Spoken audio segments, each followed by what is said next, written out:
In the capital of the Antares Empire, a monster was wiping out the entire army. Watching his troops fall, the king said that nearly everyone had been defeated by the Demon King's army. But now, this endless battle would finally come to an end at the hands of the true heroes. Then we see the hero Alex shouting that he's going to put an end to Reifenhardt, who is simply farming his Demon King aura. The Sword Saint says that by eliminating his evil power, the demons he's creating there will finally stop being corrupted. But Reifenhardt thinks that, in reality, they've always been like this since all he really did was teach them human tactics. Then he asks if they defeated his 4 heavenly kings. As soon as he discovers that they killed the orc warrior Tathead, he becomes consumed with rage since orcs are actually an innocent race of hunter-gatherers who wouldn't hurt a fly. The martial king says they also managed to get rid of that disgusting, monstrous troll, making the Demon King even angrier, since the only thing the guy wanted was to live like a hippie. Then the saint adds that they also killed the dwarf who worshipped the god of darkness. It's impressive how this bunch sees any god other than theirs as evil. And to top things off in the worst way possible, they also killed the dark elf, and that's when the MC truly loses it, asking if they're begging to die. The reason that superior elf had dark skin was because humans cut down every tree in her forest. Apparently, the real demon here isn't the MC after all. Realizing there's no other way, when the hero charges forward, he says he'll become the Demon King they expect him to be, while remembering the time when he was just an ordinary mage. In that world, elves, dwarves, and orcs existed only as slaves to humans. That's when he started learning about their culture and understanding them more and more, eventually reaching the 10th circle. The MC began gathering all the monsters around him, only to be attacked by the human armies shortly afterward. And then the village he had created turned into a freaking empire, and they went to war against the entire continent. That peaceful world he tried to create turned into a true battlefield, and everyone he loved fell at the hands of the heroes. Consumed by hatred, the first person the Demon King kills is the hero, who was the weakest one in the group. Being handsome and knowing how to use a sword and magic isn't really that impressive. The truly dangerous ones are those who devoted their entire lives to mastering a single thing, like the martial king, who charges forward to finish off our hero. The blow is so strong that, the moment he lands the first hit on the protagonist's head, the guy's head slams into his own stomach and bounces back. Honestly, not even he thinks he can win this fight. But when the martial king says that once he dies, the demons will finally be free, the guy completely snaps. These people are seriously saying that being slaves is the natural destiny of monsters. The guy pulls an orb out of his pocket and says he found it in an ancient ruin, saying that inside it was a space-time regression spell that even he couldn't fully decipher. So he decides to go all in, while the martial king charges forward to stop him. But just as the punch was about to hit him, a massive explosion of light happens and we cut to a small house in the middle of the forest, where the protagonist wakes up wondering how he's still alive and saying he truly is a genius for managing to use that thing. But his appearance looks a little different for someone who supposedly traveled back in time. He steps down, and this dude's rocking a size 59 shoe. He claims even the toughest guys would cry after seeing this body he's got. But who is this guy staring back at him in the mirror? His hands are rough with calluses, and his body is a map of scars. Muscles on top of muscles, it's like a bodybuilding competition. But here's the kicker, he's a mage, all about summoning and magic circles. So why the heck does he have a chiseled six-pack? And what's up with that face? He used to be a real looker, the elf girls couldn't get enough of him. He looks in the mirror, puzzled about why his once handsome face looks so different, and why his muscles seem to have a mind of their own. He's starting to think maybe the relic glitched out, or he's somehow in someone else's body. Or maybe this isn't even the past. What if he just swapped minds with some random dude? Now he's rocking thick eyebrows, a square jaw, and if he grew a beard, he'd be a dead ringer for the King of Fists, Tesserin. Just then, someone shouts that name, wondering when the lazy guy's gonna get out of bed. A giant dude, easily 16 feet tall, barges in, demanding to know why Tesserin's still lounging around. The sun's already shining, and he should have been up for his morning training by now. The old man scratches his beard and comments that Tesserin is looking at him like he's a stranger. Tesserin admits that he really doesn't recognize the guy. The man tells him to stop with the "I lost my memory" excuse. He's used that line twice already, and it's not gonna fly again. He grabs the kid's head like it's a tennis ball and drags him along. Now it's all coming together. Lepenhardt, the 10-circle mage, somehow ended up in the body of the world's strongest man. So, I guess I'll have to call him Tesserin from now on. Otherwise, it's gonna get confusing real fast. Everyone else is gonna call him Tesserin anyway. So there's that. And from the looks of it, this guy must be Tesserin's trainer. The previous King of Fists, a legend known as Gerard Chrome. The poor guy's already got his leg bandaged up and is pleading with the old man to hear him out for a minute. But Gerard just covers his mouth, noting that he's unusually chatty today for some reason. The guy picks up a bamboo stick and announces that training is about to kick off. Suddenly, bam, he lands a hit right under the mage is already in trouble. In tears, trying to make sense of what's happening. But that's just the start. The blows keep raining down. The kid starts thinking about Cyrus, that fierce little elf girl, and wonders if this is the end for him. Meanwhile, Gerard is puzzled, feeling weaker than normal today. Seems like the kid really did lose his memories somehow. But hey, that doesn't really matter. The Academy of the Indomitable was known for its harsh training methods. It wasn't rare for folks to lose their memories from taking too many hits. But eventually, he'd bounce back, especially with more beatings. Obviously, the quickest way to fix it was to hit him even harder. As Gerard is beating the guy senseless, going off about how humans are weak because they depend on weapons, He thinks only idiots would choose armor and swords over making their bodies invincible. Tarzan chimes in, questioning what's wrong with using tools, but the old man tears into him, saying that mindset just shows weakness. A real warrior works on his flaws and conquers them instead of hiding behind gear. He compares the human body to steel, saying if you hit it enough, it'll get tougher. The poor guy is still tied up, unable to do anything. As Gerard keeps hitting him, he's thinking not everyone gets stronger just by training. It's rare to find someone who can transform from iron to steel. That's exactly why Gerard feels he needs to take full advantage of someone like this. He continues to beat the guy, insisting he needs to discover the vast ocean within himself. But all the poor kid can think about are those sunny days with Cirrus. That was real peace. So, the sun's finally setting, and after a whole day of getting absolutely wrecked, Gerard calls it quits on the training and lets him take a breather. The kid's shaking like a leaf but manages to thank him. Back at his cabin, he's in shock. He's literally soaking in a tub filled with potion. In this world, potions are pricey, 10 silver coins each. Imagine the fortune it takes to fill an entire bathtub. He asks Gerard why they're doing this, and the old man explains that metal needs cooling before it can be hammered again. Lepenhart starts to get it. They push the muscles to the edge, almost to the point of breaking, then use aura and potions to heal instantly. The body recovers before feeling the full brunt of the damage. It's a super efficient way to build endurance, showing this isn't just mindless brutality. He remembers how tough Tessern was in that fight. At least now, he's certain he's really in the past. But that leaves a big question. What happened to Lepenhart in this timeline? Where's he at? Is he really back in his younger body? What's happening here? Can two versions of the same soul actually exist in one timeline? For him, there are only two possible explanations. First, his younger self is alive and kicking in his original body, while his older mind is trapped in Tessern's. Second, the younger Lepenhart's body now holds the soul of the King of Fists. Next scene, Lepenhart shows up with a mountain of food, telling him to dig in. He needs to load up on nutrients after pushing his body to the limit. Right after he finishes eating, they're already scaling a mountain. Gerard says he has to earn that meal. At the top, he's doing one-finger push-ups while Gerard asks if life is really that easy for him. The poor guy's doing crunches on the edge of a cliff, and then boom, he's back in bed, completely wiped out. But now, there's only one thing on his mind. What's happening with his old body? But all he can think about is what's happening to his old body. He has no idea how all this will impact the future. And what if this body runs into his younger self? The universe supposedly has this unbreakable rule about a single soul. So, there's a slim chance both souls might get wiped out. He recalls that young Lepenhart still has a decade before he even begins his journey as a warlock. Right now, he's probably lost in books at the Magic Tower. But what if Tessern actually took over his body? That jerk would definitely come after him. The thing is, Tessern's strength came from his crazy physique, while Lepenhart was just a skinny dude. The training Gerard put him through needed someone else's help. No way he could do it alone. But then again, it's Tessern. If anyone could figure out solo training, it'd be him. Anyway, there he is, walking out the door, saying his main goal is to escape this nightmare. And just like that, he storms off, vowing never to return to this place again. So, the moment he steps outside, guess who's waiting for him? Yep, his teacher, asking where he thinks he's sneaking off to. Our guy's in shock, trying to figure out how this dude's already here. Was he just lurking around? Gerard, scratching his chin, mentions it's been 9 months since the last escape attempt. This makes it 9 tries now. The kid insists he's not Tessern. He's actually Lepenhart, a mage. Gerard chuckles, saying that's a pretty creative tale. This time, he's really outdone himself with the story. Last time, it was some wild tale about being from another world and meeting gods and dragons. Before that, he claimed to be the reincarnation of a martial artist from the eastern continent.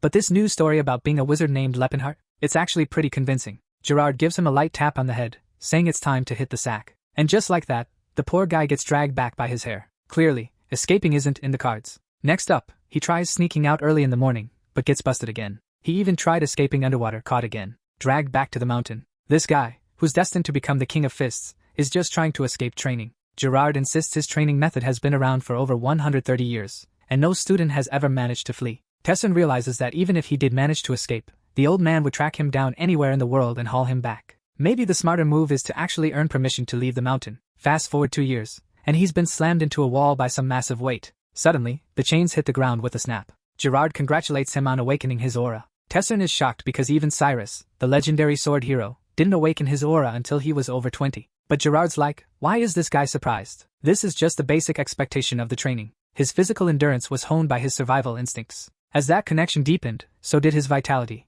and with it, his energy. That's how aura is born. Now that he's awakened, it's time for him to pick up some new skills. Our guy's curious about what kind of training or abilities he'll be diving into next. Tux Gerard tells him they're going to start trading punches. And just like that, the beatdowns continue. Fast forward 3 more years. We jump to a scene in the middle of a waterfall. Tessern is standing there, completely focused. He triggers the Horn of Calamity, channeling aura into his fist. He's gearing up to unleash the Shirya punch. He pulls his arm back, and slams a punch right into the cliff wall. He mentions he managed to stack 3 layers. That's his current cap. This technique lets him pack all his energy into one powerful hit. The aura is layered in stages, hence the name. Horn, like the rings and ridges of an actual horn. At its peak, this skill can form 9 layers. Rover reached that level, capable of even taking down a god. Even Tessern, in his past life, only got to 7. His master once told him that once he hit 4 stacks, he'd finally get the green light to leave the mountain. But it seems the old man had wandered off to the village, so now he has to hang tight until he returns. If this were the old him, he'd probably be plotting an escape right now. But this time, he's got a different plan in mind.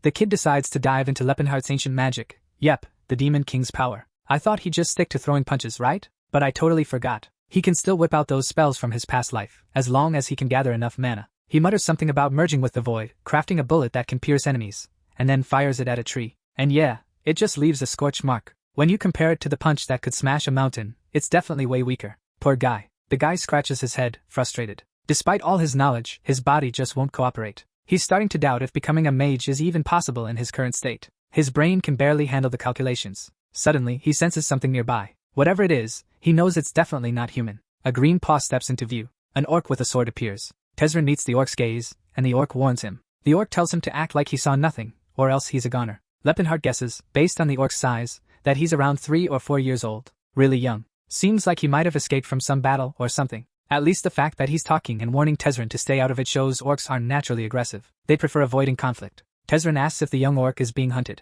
The green kid looks puzzled and asks how Tezrin knows his language. Tezrin explains he's met a few orcs before. The creature lowers his head, saying fate has blessed this meeting. Yes, he's being chased. Tezrin offers to help, but only if the orc is willing to trust him. The orc, impressed by Tezrin's fluent speech, calls him a brother and senses his sincerity. Tezrin notices the orc's refined, almost regal way of speaking. He must have some noble lineage. Tezrin agrees to assist. He begins chanting and opens a portal inside the cave, assuring the orc that magic will protect him. The orc, taken aback, asks if Tezrin is truly a mage. Tezrin confirms, saying it's obvious. But the orc, eyeing Tezrin's muscular build, argues there's nothing obvious about it. It doesn't add up. Despite the confusion, the orc is thankful. As the orc steps into the portal, Tezrin hears someone approaching. A group of bounty hunters arrives, complaining about the effort they're putting in for just a few silver coins. One of them asks Tezrin if he's seen an orc pass by. Another offers a gold coin for the truth. His one guy asks Tezrin if he's seen an orc pass by. Another offers him a gold coin for the truth. His buddy asks if he's really going to pay up, and the guy just laughs it off, saying no way. He's just messing with that musclehead from the mountains.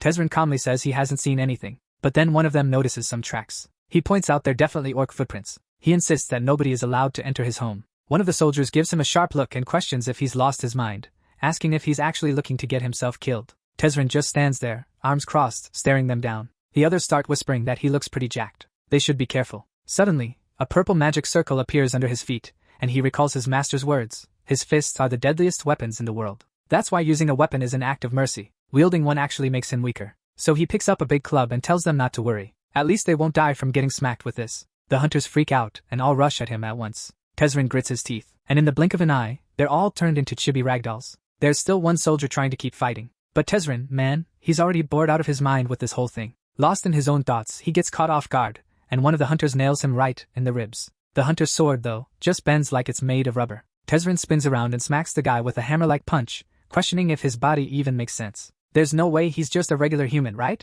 And just like that, those poor guys get totally steamrolled. At least Tezrin's chill about it. They won't die from this weapon, after all. One of the shaky soldiers nervously asks who he is, his voice trembling. Tezrin just slaps him and says he's got way too much energy to waste on answering questions. Not long after, the whole crew is backing off, apologizing as they go. Tezrin stands there with the weapon, thinking he's getting way too comfortable with this lifestyle. Right then, the orc shows up again, saying he's super grateful. He tells Tezrin that he'll never forget how he saved him, not until his dying day. Lepenhardt advises him not to bow his head so easily, but the orc insists that Tezrin is now his mentor, and when the time comes, he can rely on his sword. Tezrin understands that in orc culture, a mentor is someone they hold in high regard, almost like a sacred figure. The orc then asks for his name. Oddly, Tezrin begins to introduce himself as Tezrin, but then pauses and claims his name is Lepenhardt Wald Antares. So, it seems I've been calling him Tezrin for no reason. He's sticking with Lepenhardt, and the orc promises to remember that name. Our guy questions what options he really has. With humans taking over the world, where is he supposed to go? The orc suggests that the continent is vast, and there must be a place where he can live peacefully, not as a slave. Lepenhardt mentions a distant land to the southeast, known as the Mountains of Racket,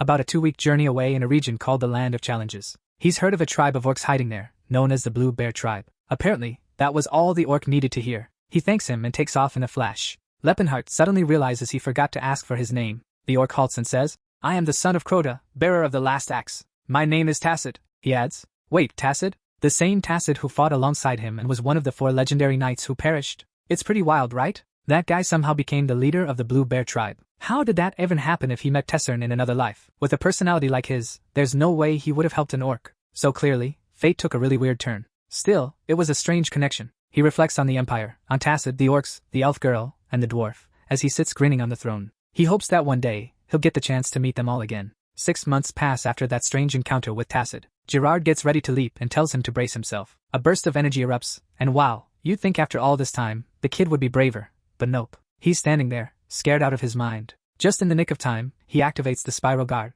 Gerard gives him props, saying he's finally nailed it. Feels like just yesterday he was calling himself Leppenhart and trying to bolt from this place. Our guy points out it was 6 years ago, so why bring it up now? Gerard reminds him they've been training together for 10 years, but it's only now he's finally making progress. The real question is, why is he still so short? Leppenhart argues he's 1.90 meters tall, so he's not short. But Gerard shoots back that every descendant from this academy is at least 2 meters tall. He must be skipping those breathing exercises he was supposed to do. That jogs Leppenhart's memory that the Tessern from his past life was actually about 2.3 meters tall. So somehow, he ended up shorter. Which is clearly why he doesn't want to use that technique. I mean, come on. The guy's already plenty big as it is. We jump back to the waterfall scene, where Gerard urges him to reveal the final outcome. Tessern channels his energy, leaps into the air, and unleashes the Horn of Calamity. He crashes down with a 4-layered impact, causing the water to erupt upwards and shake violently. Suddenly, it's like the whole ocean is shattering. Rocks crack and fly everywhere. Gerard grins, saying Tessern won't have to get pummeled anymore just to leave this mountain. Tessern is in shock.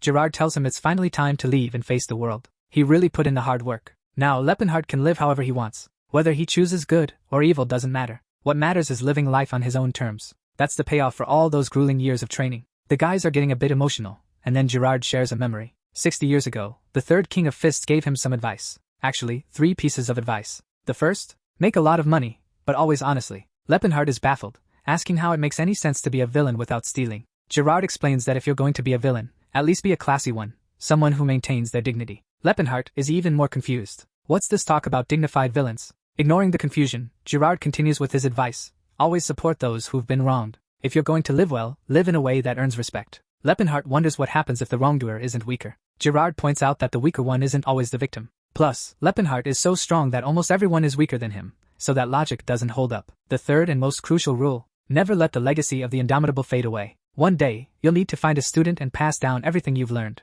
Leppenhart, still a bit unsure, glances at Gerard and assures him they'll remember it all. He tosses a backpack over and mentions how rare it is to find someone truly talented. So, don't waste your life searching. When you find them, hold on tight. Inside the pack, there's a bit of cash and some travel clothes. But our guy's a bit bummed, only 30 silver coins. He knows his master was one of the wealthiest in the kingdom. But Gerard just shrugs, saying it's tradition to pay students poorly. When he left, he only got 25. To lift his spirits, Gerard mentions a special gift hidden on a mountain, marked on the map. He suggests checking it out if he's in the area. Fully dressed with his pack, Leppenhart wonders if he can really just walk away like this. He's so used to mountain life, he's forgotten what freedom feels like. Suddenly, a surge of aura rises from the mountain, and he hears Gerard's voice. Don't let this goodbye hold you back. Embrace the legacy of mastering one of the world's most powerful techniques. So, the guy bolts down the mountain, ready to take on whatever the world throws at him. Cut to a small house in the city. An old man warns his boss that this is way too dangerous. But the elder insists that if no one else will speak up, he must. A knight asks the old man what he wants. The elder calmly replies that they need to be compensated for the food and lodging. The knight flips him a gold coin, grumbling about how these fools don't know anything about honor. He says it should be more than enough. The old man looks at the coin, and the knight is sure the guy's never seen one before. But then the elder says it's nowhere near enough. The knight glares, asking if the old man thinks he's dumb and doesn't know market prices. Then he punches the old man, accusing him of having the nerve to try and scam a knight. But the elder just thinks to himself that these guys are nothing but common bandits. They've taken the house, the food, and now they want to pay with a single coin. Out of nowhere, someone asks old man Edward what's up. He turns to Stefan and says it's nothing. But this jerk jumps in, claiming the place is full of miserable folks. That's why they can't show any mercy to commoners. They don't know their place, and they never know when to quit. In the next chapter, we flash back to Leppenhart's laid-back life, right? He was all skin and bones, but hey, the real deal was the smiling blonde elf girl by his side, right? She once said he was as graceful as a finely crafted blade. Now, staring at his reflection, he wonders what kind of cursed golem he's become. At least he's a lot taller now. That's a plus. By now, Cyrus is probably around 70. In human years, that's like 17, but elves have way longer lifespans. And we're in the city of Krone, in the southern part of Vasily. She's set to be sold next year, and right now, she's likely at the slave house in Chaitin. He starts thinking if his first move should be to head over there, wreck the auction, and just take her back. But if he does that, he's basically sabotaging his own journey and messing with the future way too much. It'd be smarter to just earn the cash without drawing too much attention. The catch is, buying an elven slave is crazy expensive, and right now he's got less than 30 silver coins, most of which is already spent on a place to stay. But honestly, none of that really matters. He's got the body, the skills, and the memories of what's to come. Plus, he knows about a certain ruin nearby. Cut to Stefan, who's asking Todd if he's found it yet. Todd tells him to hang on a minute. Todd's a mage who's all about exploration and tracking, and they're on the hunt for someone they hired. From the window, Stefan checks if Todd's sure about the spot. Todd reassures him, saying, "Trust me, it's the same place where the legendary swordsman Claude von Leota once ventured." Now back to Leopardheart. It's been 3 days since he left the city of Krone. This body of his is something else. He can walk for hours without feeling hungry or cold. His stamina is off the charts. Plus, he's got this skill from his past life called artificial phantasmagoria. It lets him recall anything with perfect clarity, like it just happened. Back then, he met a mage named Todd who talked about the ruins of House Altian. With that memory, he and Cyrus headed there and stumbled upon a treasure trove that Todd's crew missed. They sold everything and raked in over 2,000 gold coins. So yeah, that's definitely the spot to hit up. From the mountain's peak, he spots the village of cattle. It looks exactly the same as ever. Down in the village, an old man is worried, asking what they should do. The Valley of Death is a place everyone avoids. Another elder chimes in, saying those regular folks begged them for a guide. If they said no, there'd be trouble. A guy on the right mentions their boss got hurt searching for this place. Another dude loses it, yelling that nobles are the worst. Amidst the chaos, a man grabs a bow and volunteers to go. He's the top climber in the village, and no one else can handle it. His wife breaks down in tears while he's thinking, "Someone, please save me. I really don't want to do this." The other guys are giving him pats on the back, saying he's got the heart of a champion and he'll definitely make it. Suddenly, Leopardheart's face pops up at the window, and he says he's willing to go. The guy shouts his thanks, but then quickly spins around with a bow drawn, asking who Leopardheart is. Our dude calmly replies, "I'm just a traveler who happened to overhear your chat." He steps into the room, and they ask if he knows the area well. He nods confidently. The guys are skeptical, saying it's impossible. If he really knew the place, there's no way he volunteered to go to the Valley of Death. But our guy just says he's been there before, so he's not worried. Meanwhile, he's thinking these guys are lucky because he just saved one of their lives. The Valley of Death, locals call it that. But in reality, it's a dungeon, a relic from the long-forgotten Silver Era. So, about 50 years ago, there was this knight who managed to awaken his aura at 45, which was considered pretty young back then. The catch? With all the fame he got, he pushed his limits too far. He ventured solo into the Valley of Death and, well, didn't make it out. Along with him, the legendary demonic sword of Altian vanished into those ruins. Ever since, the story's been passed down like some epic legend. And now, out of nowhere, our dude is tagging along with Stefan's crew. The elf, Bro, is all hyped up, saying our guy looks super elegant on horseback. He responds that Relsh's compliments really make him happy. Leopardheart is just chilling on the sidelines, realizing these folks are having the time of their lives. There's also this redhead named Silent in the group. He notices she's stunning and young, but he's curious if she can actually pull off high-level healing spells. But honestly, forget all that. Our guy's just amazed he's still even a man. It's kinda bizarre. He's mainly looking for a chance to chat with Todd, who, in his past life, was a huge fan back when Leopardheart was a prodigy mage. But now, he's starting to sense some strange vibes between Silent and Todd. He's wondering, is Todd into the cute one? Then he dismisses the thought. Nah, Todd's never been that kind of guy. Suddenly, Todd approaches him, saying it was a smart move to agree to be their guide. Everyone else was too scared to step up. Leopardheart responds that it's only natural they'd be scared. But then Edward cuts in, saying fear is pointless when they're traveling with the kingdom's bravest knights. Our guy is already fighting the urge to smack this arrogant fool. Clearly, this dude thinks he's way tougher than he actually is. Then out of nowhere, a strange noise echoes through the woods. The trees start to shake. Something begins to rise. Suddenly, harpies, hidden above, swoop down from the sky. The creatures immediately dive toward the group, who start yelling for everyone to get into position. It's an ambush. One of the harpies claws downward, while Relcha comments on how these beasts dare to attack someone as blessed as Stefan. At the same time, Todd conjures a blazing chain of fire, lighting up the scene. At the same time, Todd calls forth a fiery chain, lighting up the scene. And just like that, the monsters burst into flames while still in the air. Meanwhile, our guy Silin, the Femba MVP, is busy throwing out heals and buffs to keep the team going strong. Leopardheart is just chilling on the sidelines, observing. He admits they're not half bad. Their sword skills are actually better than he thought. But that's coming from a mage's point of view. As fighters, they're still pretty weak. No wonder Gerard was always so proud of the techniques he taught them. But as usual, there's a twist. One of the harpies breaks away from the group and charges straight at the orcs who are busy carrying the supplies, only to get a face full of fists so powerful it vaporizes her midair. Just as expected, nobody's really worried about defending those guys. According to Todd's story, this is where the last dude bit the dust. But this time, the group's leader is Stefan, from the Alton family. Some of the crew, though, are struggling big time. The harpies are ripping them apart. Leopardheart notices that Stefan isn't a bad guy, but he doesn't really fight while looking out for his teammates.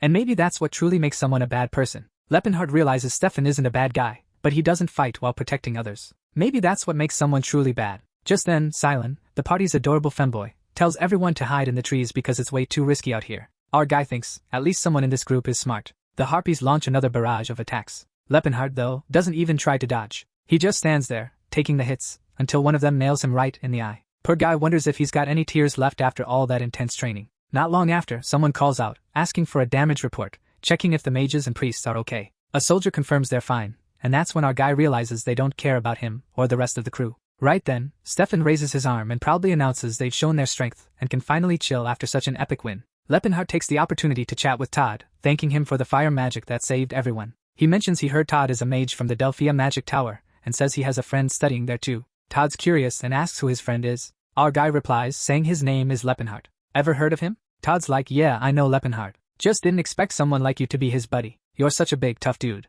That kid was sweet and kind-hearted. And just like that, Lepenhardt realizes this guy is seriously off. Todd wonders why he's bringing this up, and our guy asks if he knows if the kid started training. How's he holding up? Todd answers, oh, he's the same as ever. Sharp little nose, gemstone eyes, and skin soft as silk. Right then, Lepenhardt gets it. This dude's not thinking anything wholesome. He's even drooling, for crying out loud. Luckily, Silen shows up and asks if he's hurt. He assures her he's fine and suggests she check on the orcs instead. She goes to heal them, but the orcs insist she shouldn't worry. They're okay and say she shouldn't waste her mana on them. One of the soldiers scoffs, questioning why she's using magic on monsters. They'll recover on their own eventually. Lepenhardt observes how the orcs are being treated worse than dogs. Honestly, he knows dogs that get better treatment. Just then, Stefan calls out to him. Hey guide, let's get moving. Our guy's boiling inside but forces a smile and takes the lead. A few hours roll by. The army soldiers look beat. They ran into a wolf pack, over 20 ogres, and a horde of monsters. They're wondering why this mountain is packed with threats. Well, it's because Lepenhardt is guiding them straight through danger instead of around it. He might look like a soldier, but he's a mage, and mages are all about efficiency. No way he's risking more danger just to speed things up for these guys. Stefan's totally exhausted and mutters that now he gets why Sir Claw met his end here. But then, his expression shifts. They've finally stumbled upon something. He asks, is this the place? Todd nods. Absolutely. It's the ancient ruins of Fulton. The group moves forward and halts standing before a gigantic door. Todd opens the door, checks the entrance, and confirms it's safe. They can move forward. Stefan gathers everyone, telling them to gear up. It's go time. Lepenhardt says he'll stay outside, but Stefan dismisses him, saying his job's done and he can head out. Lepenhardt protests, worried about the monster-infested forest. Stefan just shrugs, reminding him he found the place and promising to send help later. This only makes Lepenhardt more upset. He wonders if they would have just left him if he hadn't found the place. Stefan then turns to his team, giving a pep talk about a legendary knight resting beyond those doors, and how today they'll honor his legacy. The team charges forward, all smiles like heroes, while Lepenhardt wishes them good luck. The door closes behind them. That's when his plan kicks off. This ruin is crawling with monsters and spirits, but it used to be a military base. It might seem ordinary, but the Silver Era's technology was super advanced. That's why this place is so valuable. As Lepenhardt strolls through the corridors, he mumbles about how long it's been since he last visited. In his past life, he and Ceres used to wander these same halls. The girl, looking absolutely stunning, mentions she can hear a fairy whispering through the walls. If there's a voice calling from beyond, it means there's a secret entrance. And yep, she's the one who discovered the treasure room. Suddenly, a mosaic lights up on the screen. What on earth did they do inside that dungeon's treasure vault? Lepenhardt's past life was seriously something else. He's examining the carvings on the wall, noting it's a code written in labor script with reverse sequences of water and earth symbols. He's really struggling to crack it, but his current brain isn't quite up to the task. Still, after some effort, the mechanism finally clicks open. He tosses his code on the floor, insisting he's not about to mess up something that cost 10 silver coins. No way. Now shirtless and absolutely ripped, he declares it's time to see what this body can really do. But just then, he hears someone screaming. He hears the shouting from the other side, but seriously, the treasure is right there. Why turn back now? Then he recalls how, when he came here with Ceres, she used her magic to find the items, and they made it out without a hitch. But the group he's with now? They're heading into a different area and probably set off a trap or something. It's gotta be a mess. One soldier's already down, with a spear right through his neck. Stefan yells for Sir Thomas, but it's too late. The guy's already gone. Then, at the back of the cavern, he spots something. What on earth is that? A scythe glints in the darkness, and a demon emerges from the stone wall. And it's not just one. There are 3 of them. Stefan instantly knows they're outmatched. No human can take on something like that. Meanwhile, Sir Len is busy casting healing spells on the injured soldiers. They're all thanking him, saying he's the reason they're still breathing. Almost called him a hero, let's be real. Sir Len grumbles that it was the trap that really messed them up and thanks Todd for saving them all. But Todd insists he only kept them from falling. The real threat is still ahead. Upstairs, the soldiers are getting tossed around like ragdolls. The demons are closing in fast. Everyone's freaking out, screaming, and running for their lives. Sir Len stands firm, casting buffs and radiant blessings all over the room. He whips out this cursed-looking scepter, filling everyone with courage and energy. The whole group lights up with Sir Len's power, but Todd's in the back, wondering where the heck this guy's getting all that holy energy. Still, they're all in. Everyone charges forward, pumped up, even Todd. And weirdly, he's making these strange faces and tossing swords around like he's doing magic tricks. Reltia, on the other hand, charges straight at one of the monsters. Or at least she tries. She gets dropkicked from behind, slammed in the stomach, and sent flying into a wall. Barely conscious, she hopes she was able to help Master Stefan. At least the guy's got guts. He tells her she did awesome and that she can count on him from now on. Say what you will, he's kind of a jerk, but he can fight. He lands a clean hit and takes down the demon. Everyone's in awe, saying they can truly count on the great warrior, Stefan. He tells them to stay sharp. This is the exact place where Sir Claude met his fate. Suddenly, a fiery explosion erupts from above, and rocks start raining down from the ceiling. Things just got intense. Out of the flames, another demonic beast emerges. This one's on fire, literally. The creature charges, tossing soldiers around like ragdolls. People are shouting to retreat, and the whole group starts running for their lives. You'd expect Stefan to freak out, but nope. He snarls, no way he's going down like this. Grabbing his sword, he vows not to let that beast destroy everything. He bears the name of House Altion and the title of Resolute. He rushes in and unleashes a mighty sword strike. It seems like it sliced through the beast, but actually, bam, the demon smacks him across the face, sending him whirling through the air. He crashes to the ground like a bag of bricks and blacks out. Luckily, Celine's there, his hands glowing with holy magic, yelling for Stefan to wake up. Or actually, nope. Celine just went all out, blasting the boss demon with holy power and smacking him with a giant staff. The issue? The demon didn't even flinch. It slowly turned and locked eyes with him. And now Celine is totally freaking out, man. The demon charges right at him. Poor Celine shuts his eyes tight, like, dude, you better dodge or something. But out of nowhere, he gets knocked back, flying through the air. Celine, he opens his eyes, and there he is. The absolute unit, the hero of the moment. He's here to save the day. When there's no damsel, you save the femboy, right? Lepenhart's just standing there like a boss, casually wondering if that monster really went down with just one punch. In his past life, he would have needed a massive magic circle for that. Now it makes sense why Tezrin clocked him during that fight. Looking around, he notices the knights are all completely wrecked. But then, from the same spot the demons emerged, a horde of undead starts flooding in. Silent and Todd are frozen in place, eyes wide, whispering to each other. Who is this guy? Meanwhile, Lepenhart just strolls forward, carrying Elfbril in his arms, casually punching monsters out of his way. Yeah, his obsession is pretty obvious now. Later on, Stefan wakes up, looking pretty beat up, and sees Edward beside him. Turns out it's not Gerard. You were right, they're different people. Edward asks if Stefan's okay. Seeing all the dead monsters around, Stefan asks what on earth happened. Someone must have filled him in because now he looks shaken, confused, and is staring at the massive dude who took everything down. He walks over to Lepenhart and apologizes, admitting he didn't recognize such a powerful figure. Our guy almost calls him Lepenhart, but catches himself since Todd would recognize that name immediately, so he says his name is Lepen instead. Edward's scratching his head, puzzled. He's never heard of Lepen. If this guy were a well-known noble or knight, Edward would definitely know. Stefan asks which noble house he's from. Lepen replies, none. Now Stefan is even more furious. He could understand if the guy was a noble with a lifetime of training and resources. But if he's just some random dude and still this strong, that's just embarrassing for him. So Stefan grumbles something like, okay, I get it. You swooped in at the last minute and cleaned up. At least, he adds with a bitter edge, my one little skill came in handy for something. Lepenhart just waves him off, saying that punch must have scrambled his memory. But hey, at least now he knows how useless he really is. Naturally, Stefan snaps, shouting that he should show some respect to House Altion. Edward's freaking out, trying to calm Stefan down. Dude, don't start a fight with him. He attempts to defuse the situation, suggesting Lepen probably doesn't know noble manners. He's just a commoner, after all. Stefan takes a deep breath, settles down, and says fine. But then he wants to know, who trained him? Lepenhart just shrugs it off. A bit here, a bit there. Yeah, he's definitely not mentioning he trained under Gerard. That guy's a legend in the whole region. Stefan grumbles that it's nearly impossible for someone to be this strong without serious training or a real mentor. But Lepenhart cuts him off, suggesting he should focus on checking his injured men instead of interrogating him. Edward's been quietly watching everything unfold.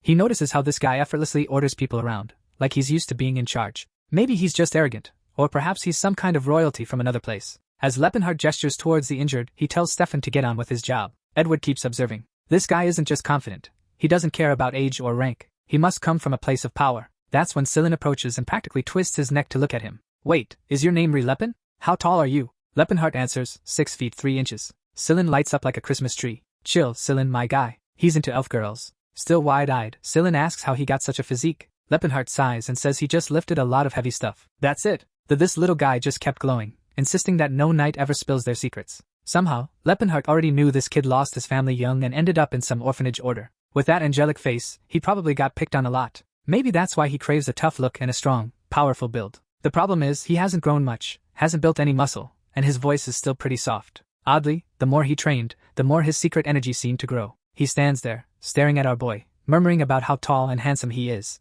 Naturally, our guy is already trying to fade into the shadows. Poor dude. Lepenhart awkwardly says they'll chat later, but the guy just won't leave him alone. Then he mentions he's going to check the way out, and predictably, Stefan jumps on that, saying he'll tag along. He asks if it's cool, and Lepenhart just shrugs, telling him to do whatever he wants. As they're walking, Stefan is quietly seething. He can't believe he had to be rescued by someone like that. That guy was a total jerk, and Stefan was planning to embarrass him when they encountered more demons, making him beg on his knees. But that plan went out the window when he got knocked out cold with a hit to the neck. Lepenhart looks over and casually tells him to take a nap. Meanwhile, a few creatures sneak up from behind, ready to sink their teeth in. Lepenhart nonchalantly swats them away as he strolls down the corridor, heads to a door, and starts rummaging through a shelf, looking for gold coins and other valuables. He finds a particularly handy magic sack that makes anything inside it 10 times lighter. Lepenhart also knows that nearby is the sapphire backflow dagger, packed with magical power, along with other awesome loot. A bit later, Stefan starts coming to, groaning and wondering what went down. Our guy walks over and says, "Some jerks knocked you out, dude. But don't worry, if that happens again, I'll handle it," Stefan says, still a bit shaky. He mumbles a weak thanks to Lepenhart. Lepenhart replies, "You can count on me. I'll probably end up knocking you out again anyway." And just like that, the guy's back on the ground with 3 lumps on his head. He gets up, rubbing his head, confused about what's happening. He swears he's always on guard, so how does he keep getting knocked out so easily? A bit later, the group is on the move again. Sillin glances at Lepenhart and asks if he's part of the royal family. Lepenhart says no, he's just an ordinary guy. But Sillin seems puzzled because this dude is super powerful and speaks with such authority. It's like he thinks he's above everyone else, which isn't typical for someone from a humble background. Lepenhart realizes that for a 22-year-old, he might be acting a bit too superior. Maybe it's time to dial it down a notch. Later on, they reach a massive door, and honestly, I thought they were heading for the exit after all that chaos. But nope. They open the door to what looks like the boss's room, and it's someone called Grobius. Lepenhart is just standing there, baffled, thinking, what on earth is this thing doing here? He doesn't recall seeing anything like it in his previous life. Meanwhile, Stefan's already on edge, worried about getting blindsided again. He tells everyone to stay sharp. The creature lets out this bone-chilling roar, and Lepenhart immediately suggests they should fall back. With their current strength, there's no way they can win. But then, one of the soldiers behind Stefan points out something in the demon's hand and tells him to check out the sword. It's the legendary blade of Altion, the one that's supposed to be Stefan's family heirloom. Edward, however, is like, forget it, man. There's no way we can take down that demon. It's just too risky. He suggests they retreat, regroup, and come back with reinforcements if they want any shot at this. But Stefan, oh man, he was practically itching for another rescue mission, and he said, no way. I'd rather die here than back down. He lifted his sword, told everyone else to do the same, and declared they were going to charge. Lepenhart, watching from the sidelines, couldn't help but think, this guy's a total fool. It seemed like those dimensional distortions, known as dungeons from the Silver Age, could sustain themselves. Somehow, that creature got absorbed by the dungeon system because of some malfunction. Basically, it was a creature that thrived off the dungeon itself, a type known as a guardian. The problem is, once a creature merges with a dungeon, it becomes way stronger than before.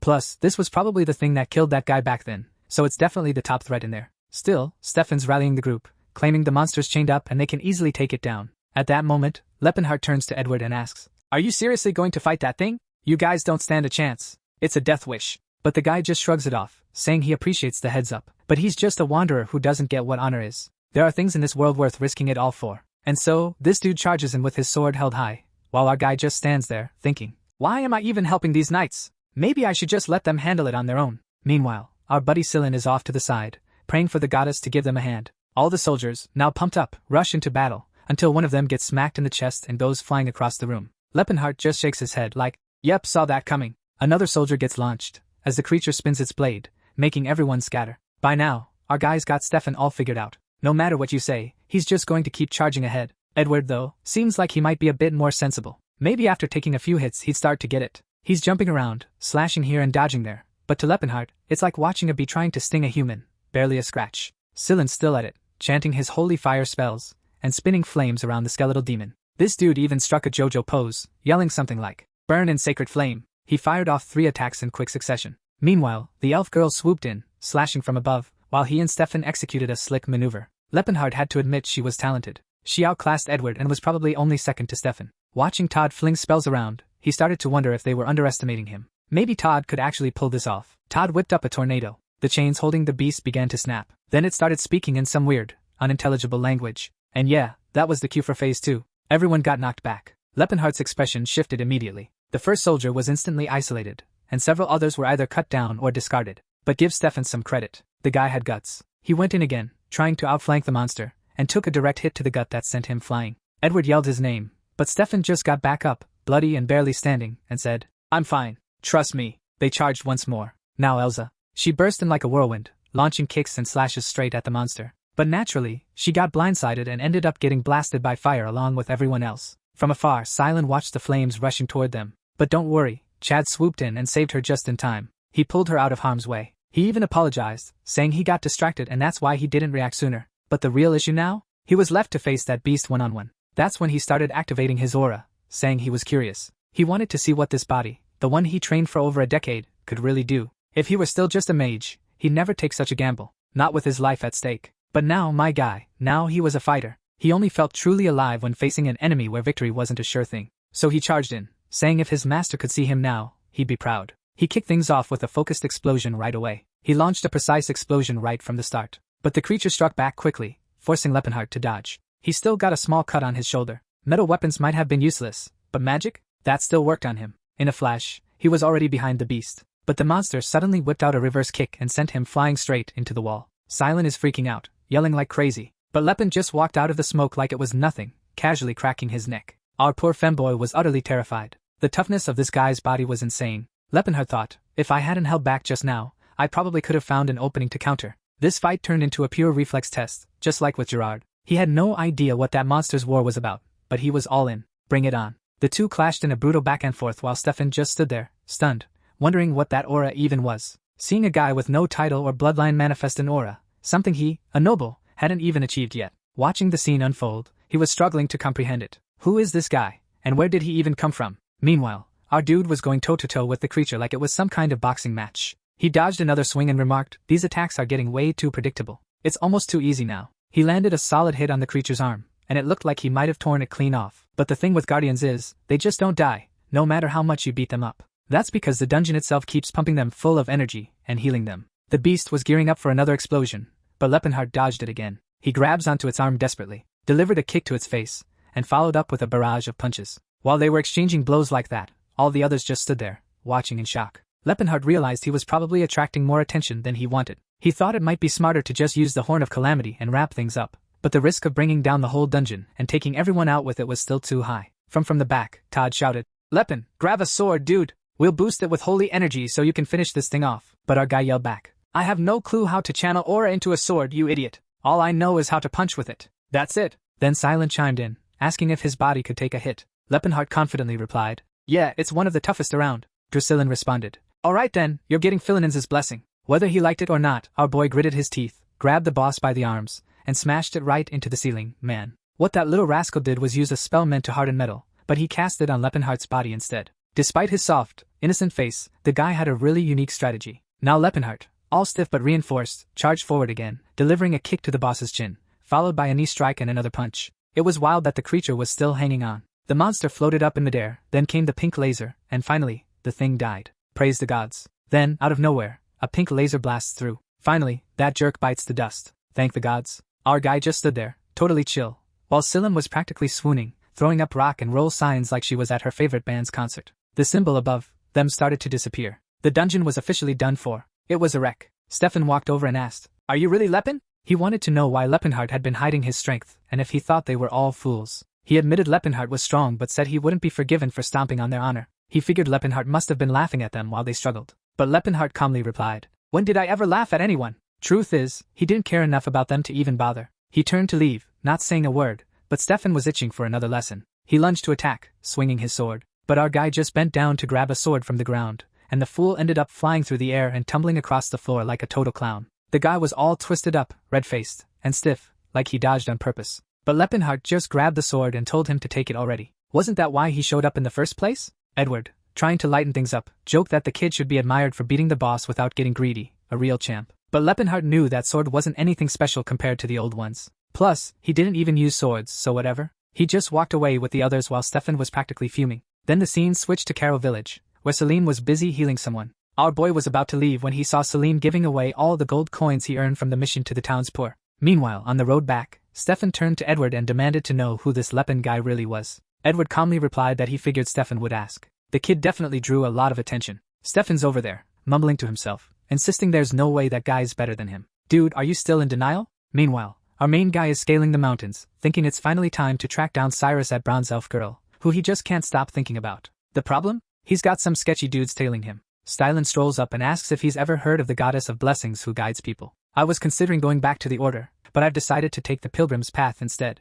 And if I can, I want to journey with the strongest guy I've ever met. Leplin's heart is racing, thinking, yeah, I've seen that kind of sparkle in someone's eyes before. Blushing cheeks and everything. This is starting to feel way too familiar. Every lifetime, there's always someone like this tagging along. At least this guy's a priest, right? You couldn't ask for a better healer to have around. Plus, Cyrus might be injured or unwell, so bringing him along wasn't such a bad call. You just told him, do whatever you want, man. You're welcome to join. Naturally, Stylen's right there, asking, what's the best workout for killer abs? Should I target my upper core or lower abs? Our guy just shrugged and said, punch rocks, heat rocks. It's all about the rocks. Meanwhile, elsewhere in the Empire, in this fancy mansion, someone asked if they had trained that creature. A guy knelt down, apologizing to the young master, Verret, saying they'd done everything possible. But Verret shouted, an elf should be loyal to her master, giving her body and heart. No wonder she was so cheap, even as an elf. And yep, you guessed it, that's Cyrus. She calmly explained her skin tone was natural. But Verret snapped, demanding something decent, no matter the cost. That insolent thing had to be removed from his house. In Elvenheim, Cyrus had already been returned 3 times after being bought.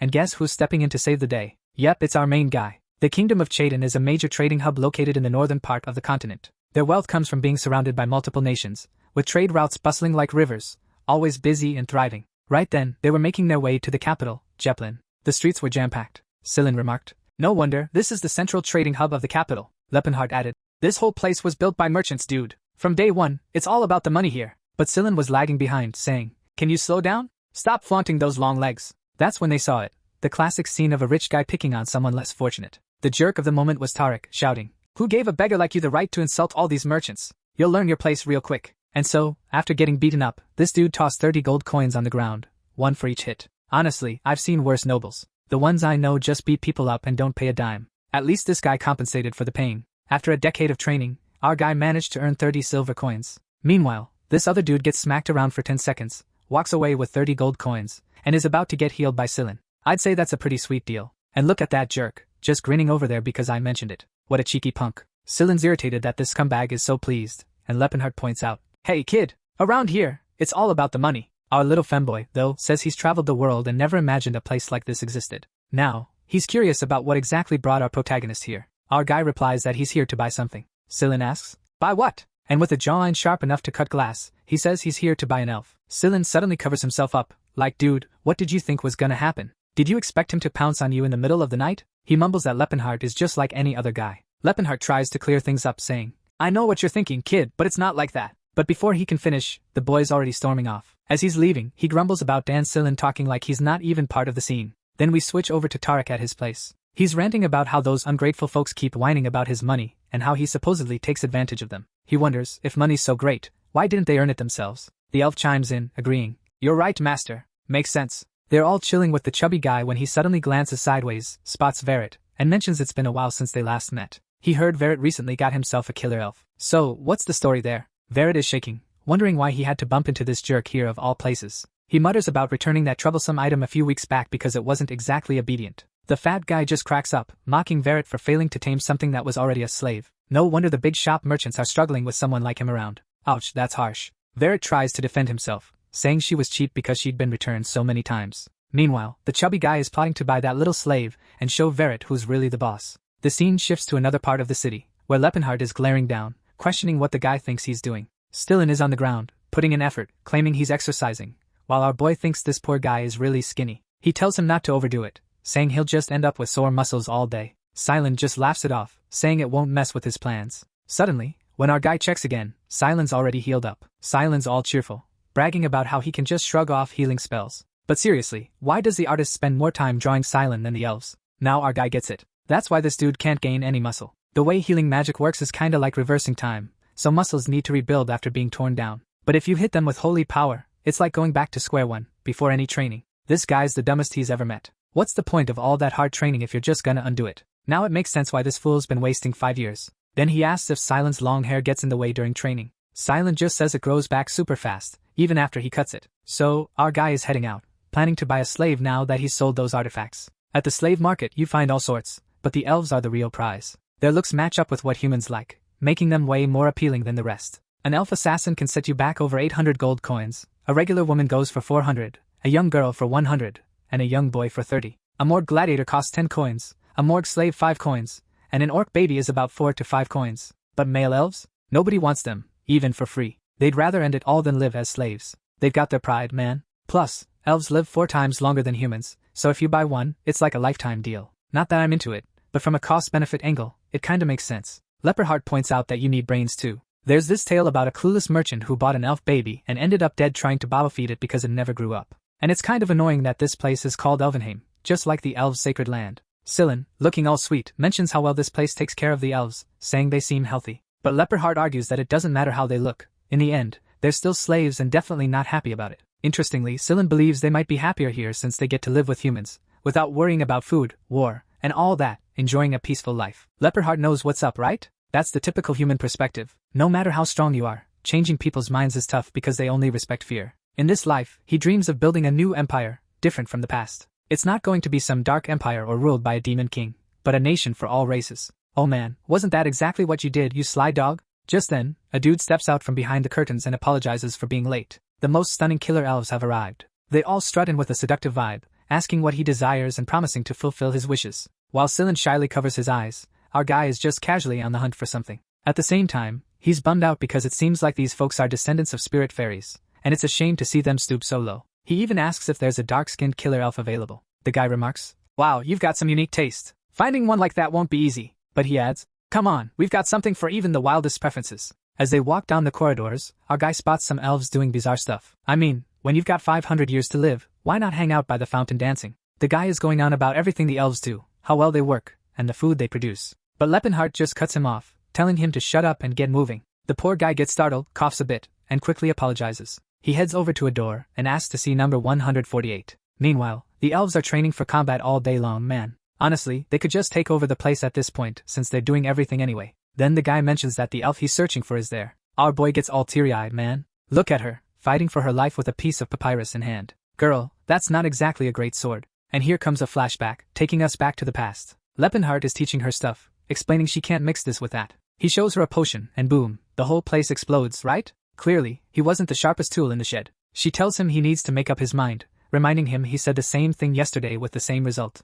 While he's all shy and flustered, she strokes his cheek, wondering how a man his age can be so adorable. So, he casually asks her when she's going to stop calling him Lord, and just use his name, Lepin, but she insists she'd never do that. And we're left hanging, not knowing why. My guy. Our dude's standing in front of the castle, and the place is under full-blown attack. Right behind him, there are these 4 warriors. One of them bids farewell to his majesty, and Lepenhart wonders why they all look so defeated. He's not dead yet, even with the whole continent uniting and throwing everything they've got at them. They're facing all the military might, pondering what the world will be like after this war. Chances are, the entire nation could be wiped out with just one strike. One of them points out that this just shows how intolerable their existence has become. What he's curious about is whether Lepin can really take them on. Lepin tells them they still have a chance to escape since he's staying behind. He wanted to apologize to Allport. Allport had done everything for them, but in the end, he couldn't succeed. The dwarf points out that it wasn't just any kind of support. This was all part of a prophecy. The prophecy said that whoever keeps an elf by their side, is guided by an orc, and crosses the abyss of Tamian would become the pillar of Hukro.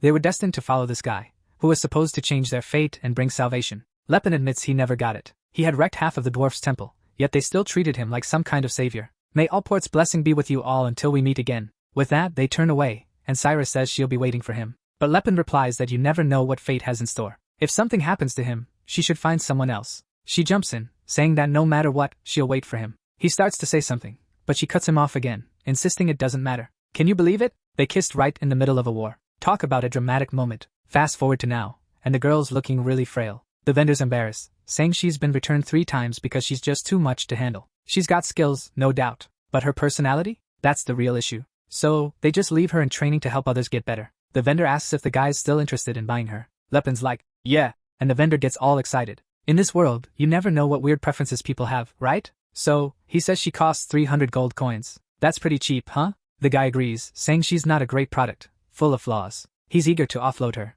The deal's done quickly, and Cyrus is already acting like he's her new owner. But seriously, where did all her health go? Our guy just looks at her and thinks, man, she's had a rough life. He takes off his coat, and when the guy asks if he needs a priest, he says nah, Sillin's got it covered. He drapes the coat over her, and asks if she has a name. She says she doesn't. He suggests the name Cyrus, and she agrees, but he can tell she's not thrilled. Still, she accepts it and decides to stick with Cyrus. He adjusts the coat and declares, Alright, from now on, you're Cyrus Valencia. She questions if a slave needs a last name, and wonders if it's his. He clarifies, nope, that's your last name now. End of story. He introduces himself as Lepenhart, and also introduces Sillin, who's a priest. She nods and says she gets it. A bit later, the vendor is all jittery, asking if he's sure about wanting number 148. Turns out, she was already sold. It's obviously that chubby guy Tariq, looking all ticked off. He's clearly not happy about the situation. He's curious if Dan Verrett figured out his plan and came to buy her. The vendor says no, it was some young guy he'd never seen before. The guy paid in cash, so he didn't bother asking for details. Tariq finds it odd that someone unknown in this city has enough cash to buy something like that out of the blue. The vendor mentions it was a defective product, so it was sold cheaper. Tariq wants to know what the guy looked like, and the vendor describes him as super tall, broad-shouldered, and muscular. Hard to miss. Right then, he's already picturing Cyrus all dressed up. That sneaky guy even gave her an outfit. He admits it's not perfect but tells her to wear it for now. They'll find something better later. While they're walking, he asks if she's hungry. She tells him to do whatever he wants. He suggests she should think of him as her owner, which makes her wonder if he's planning to return her. He quickly clarifies that's not what he meant. Cyrus is trying to figure out what's going on with this guy. He's given her his coat, bought her clothes, and now he's treating her like a regular woman. Our guy says he's going to treat her like a travel buddy. Cyrus thinks she's cracked the code. He's a pervert with a thing for adventure stories. She's convinced he's planning some wild cave adventure. Apparently, he wants her to act like a knight at his side or something. So she plays along and calls him Lord Lepenhart. Fast forward, and she's happily munching on lobster, looking quite content. Meanwhile, I'm over here, never having tasted lobster in my life, just wondering what it's like. Our guy explains that Letony's Grace is the top restaurant in Joplin. They honor the goddess of abundance, so the portions are always generous. Sillin jokes that if it's all about abundance, the food should be free. But our guy points out that Sillin's team also profits from healing services. The femboy tries to justify himself, but our guy reminds him he was stacking up gold coins, even if he did give them away later. Then they both notice Cyrus is devouring the dish. She quickly composes herself, trying to act all cool and collected. Lepin wonders if she dislikes the place, since they used to come here all the time to celebrate. Their relationship is different now. In a past life, she was his savior, but now he's a customer. Obviously, her view of him has changed, but that's fine. One day she'll get his intentions. For now, what they have is more than enough. In this weapon shop, the guy brags that his stock is one of a kind,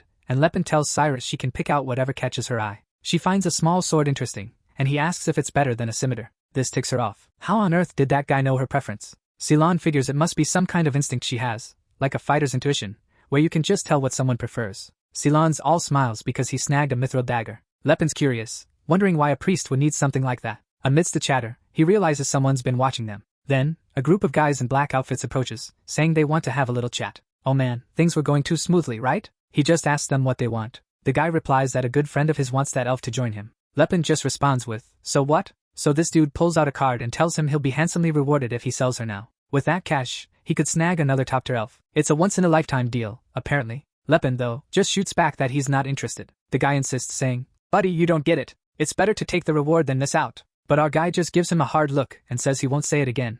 He's not interested. The guy shrugs and says, alright, seems like you're really attached to that elf. They walk off, and our guy's left wondering who these people think they are, coming in and trying to push him around like that. Meanwhile, back at Tariq's place, the guy's losing it, demanding to know why they came back empty-handed. The military dude tries to explain that the stubborn guy wouldn't take any amount of money, no matter how much he offered. The big guy suggests just roughing him up and taking the elf. A servant chimes in, saying they need to wait for the perfect moment to grab her. At that moment, there were too many eyes watching. They could kidnap her later and then toss him some extra cash, claiming it was compensation for her accidental death. The chubby guy thinks the plan isn't half bad and suggests taking someone named Lantis along this time. Meanwhile, back at our guy's place, he's still sitting on a pile of gold coins. Seriously, he's got a ton of them. The idea was to spend 2,000, but it looks like he ended up with more than he planned. Still, it's not much when you're aiming to rebuild an entire empire. Maybe he should think about investing instead of just hoarding it all. He recalls that soon, a place called Crovence is going to face a massive food shortage. They have a huge territory and are blessed by the goddess of agriculture,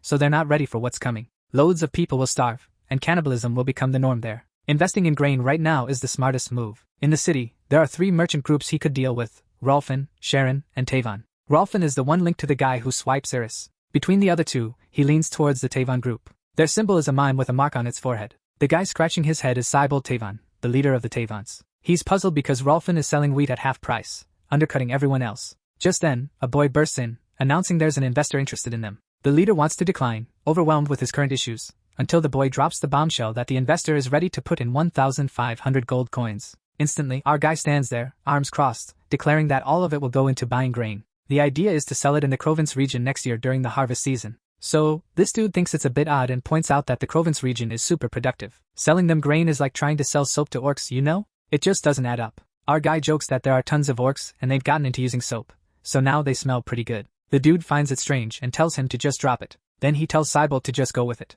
If it flops, it's his money on the line, so no big deal. But the leader's like, nah, I can't just take an investment like that without thinking it over. It'd be like tossing cash into a fire. Our guy gets up and says, alright, if you don't want my money, I'll take it somewhere else. But then the dude stops him and tries to explain that the Tovan merchants aren't doing so hot right now. With the cash he has, though, they totally make it through. So, he kind of agrees to the deal. Lepenhart remembers this guy being a pain to negotiate with in his past life, and it seems he hasn't changed. He makes it clear that the money is his, and he'll spend it as he sees fit. They were to bring the funds, but if even a single coin was spent without his approval, there'd be serious consequences. The guy agreed, and Lepin recalls that he would need a favor in return. He doesn't want to exploit their information network, but he needs intel on someone at the magic tower. It's probably about the real Lepenhart, or now Tessern. Outside, Cirrus and Sillin are there, and she's practicing with a dagger. She's thinking about a high elf who mentioned that they were the guardians of the forest. All elves are meant to live eternally under the blessing of the world tree, Elvenheim. Animals were their companions, and trees provided endless food. Despite being driven to meat by humans, the great empire of Eldia would rise again one day. As one of the heirs of the great fairies, she must never forget this. But dude, that's when she turned around and saw the whole place on fire. Another elf mentioned she was quite pretty, so she might fetch a good price. She needed to quickly learn about loyalty and obedience if she wanted to get bought. But of course, she ended up just getting beaten and was given the worst food imaginable. Because of this, the other elves just mocked her. She was putting up too much of a fight because of her pure bloodline, but it was really costing her. Still, Cirrus could only think about how every adult she knew always carried a sword. That's why she loved it too. Every time she wielded a blade, she thought of her parents with pride. The issue is that as time went on, those memories faded. The only words she could still recall were her mother's advice to never lose her pride. Sillin's there, clapping his hands, saying she's incredible and asking how she pulls it off. She just tells him to train hard. Sillin's clearly frustrated, saying every fighter seems to say the same thing. She tells him to just train harder. Sillin's pissed, saying every fighter thinks that's the magic solution. He throws a quick punch in the air, claiming that's how it's done. Suddenly, they hear a voice announcing they've finally been found. At the end of the hallway, someone commands the elf to approach. It's that same woman from before, saying it's time for her to meet her true master. Oh man, the whole crew is there. Sillin, with a bold stance, asks who the heck they are. But the guy tells them to just give up already, saying they'll handle everything. Sillin keeps pushing, and the guy charges in, swinging like a madman. But Cirrus steps in to defend and slices right across the first guy's neck. The attackers rush her, but she spins around and stabs one, then another. Dude, like 3 of them are down already. The remaining guys are shaking, baffled by how a mere slave is fighting like that. Why would someone just bought be so powerful already? And Sillin starts casting buffs immediately until something nearly hits him. He warns that no one will care if they eliminate some random pilgrim. Sillin's Cirrus is super annoyed, but he tells her to chill out. She just starts walking forward, all calm and collected. She tells Sillin not to stress, she's got this under control. The soldiers aren't thrilled with her confidence though. One of them mentions it's time for someone named Talcata to step up. Oh boy, looks like we're in for a slave showdown, right? As you'd expect, the orcs got that gruff way of speaking. Talcata's on the job now. He's going for the elf. Sorry, but that's just how things are. Cirrus quickly picks up on the fact that this guy's got skills. The leader orders Talcata to make sure not to leave a mark. She moves to block his first attack, but he swings in with a curved strike, and lands a solid hit on her shoulder. Even so, she manages to shift aside a bit, but she realizes he's both fast and strong. As she fights back, she regrets not having her scimitar with her. He dodges, and she counters with a slick capoeira move. Meanwhile, the leader's yelling at him to finish the elf off quickly. Talcata's getting frustrated, knowing he'll miss dinner if this drags on. He charges at her again. They're facing off, ready for the next move. He swings his sword down hard. It's a powerful overhead slash, but Cirrus is already on the move. Judging by the orc's expression, he knows he messed up, and she slides right under the blade, closing in beneath his attack. She locks eyes with him, and he suddenly realizes he really screwed up, man. As soon as his sword swings wide, she grins and goes for his neck. Luckily, his armor saves him. The orc is stunned. She charged straight at him. Most people would be terrified of dying like that. Then Sillin shouts to Cirrus, telling her to block the guy with the dagger, who's already casting his buff. But the soldier insists he won't let that happen and hurls a dagger.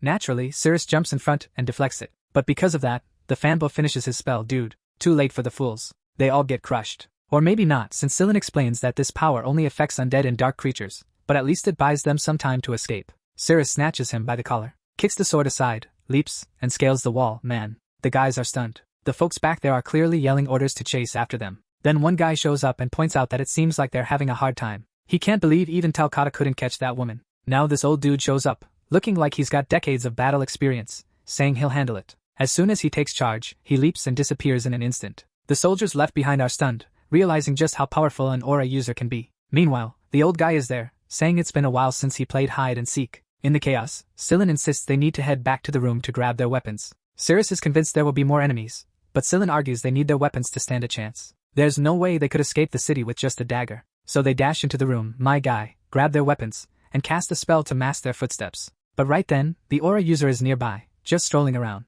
So there's this guy named Lantis, right? He's a total sword master, and can sense any movement within 30 meters because of his aura. As he's smashing through the door, he's in disbelief that the redhead turned out to be a high-level priestess. Some dude shows up and asks if Lord Lantis really lost track of the two, but Lantis just tells him to shut it, and orders his men to search the entire city. Amidst the chaos, Sirius wonders if they should head to a busier area, but Sillin argues that it would only make things worse. Soon, word will spread about Slade's escape, and the whole place will turn against them. While they're running, Sirius is thinking about how it's no wonder pilgrims keep dying. Man, going back to that place is an even worse idea. Seriously, what did that girl do to you, my guy? He insists he's never returning there with this scrawny body and that they need to find Lepin ASAP. So, he casts a spell, asking the goddess to guide him to his destined path. The ability starts creating a path through the city. A voiceover explains that this spell was designed to unite couples. Love might seem random, but when blessed by the goddess Philinins, it turns into fate. Even Sillin is a bit puzzled because it's actually working, but it's something meant for them. Sillin starts complimenting, and Cyrus returns the favor, both agreeing they're quite impressive for their age.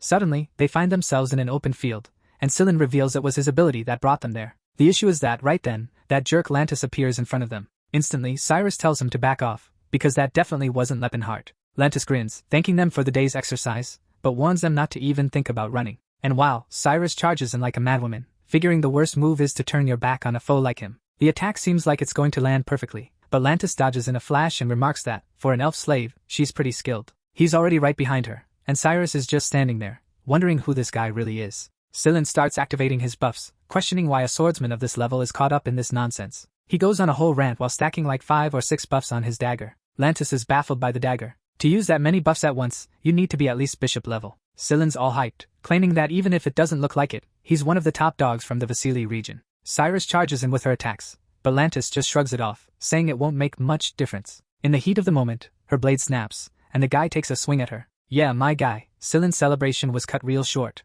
Turns out, the dude in front of them is an aura user. Even Lantis is ticked off, saying he can't believe he had to use aura on an elf licker. Sillin knew something was off. An aura user shouldn't be hanging around a place like this. With that kind of power, he could be living the high life anywhere on the planet. Sending him to capture a slave is like asking a dragon to use its fire breath to make soup. Sillin overhears the conversation and learns the guy's name is Lantis. Lantis was once a famous knight in the Empire. He came from a noble family and unlocked his aura before hitting 40. But Lantis had a dark secret nobody talked about. His cruelty started with elf slaves and spread to human women in the capital, eventually reaching the nobility. That's apparently where his fun ended. He couldn't wrap his head around an aura user getting mixed up in something so dirty. The guy was just as nasty as the rumors said. Lantis admits that times are tough, but he's got to earn a living somehow. He ended up here after being kicked out of the kingdom of Taiken. The other soldier nearby thinks that for a merchant group, having someone that strong is a huge win. Lantis lives the good life and does whatever he wants while they bankroll him, and they aren't short on cash. The other soldier nearby is thinking that for a merchant group, having someone that strong is a huge win. Lantis just chills and does his thing while they roll in cash.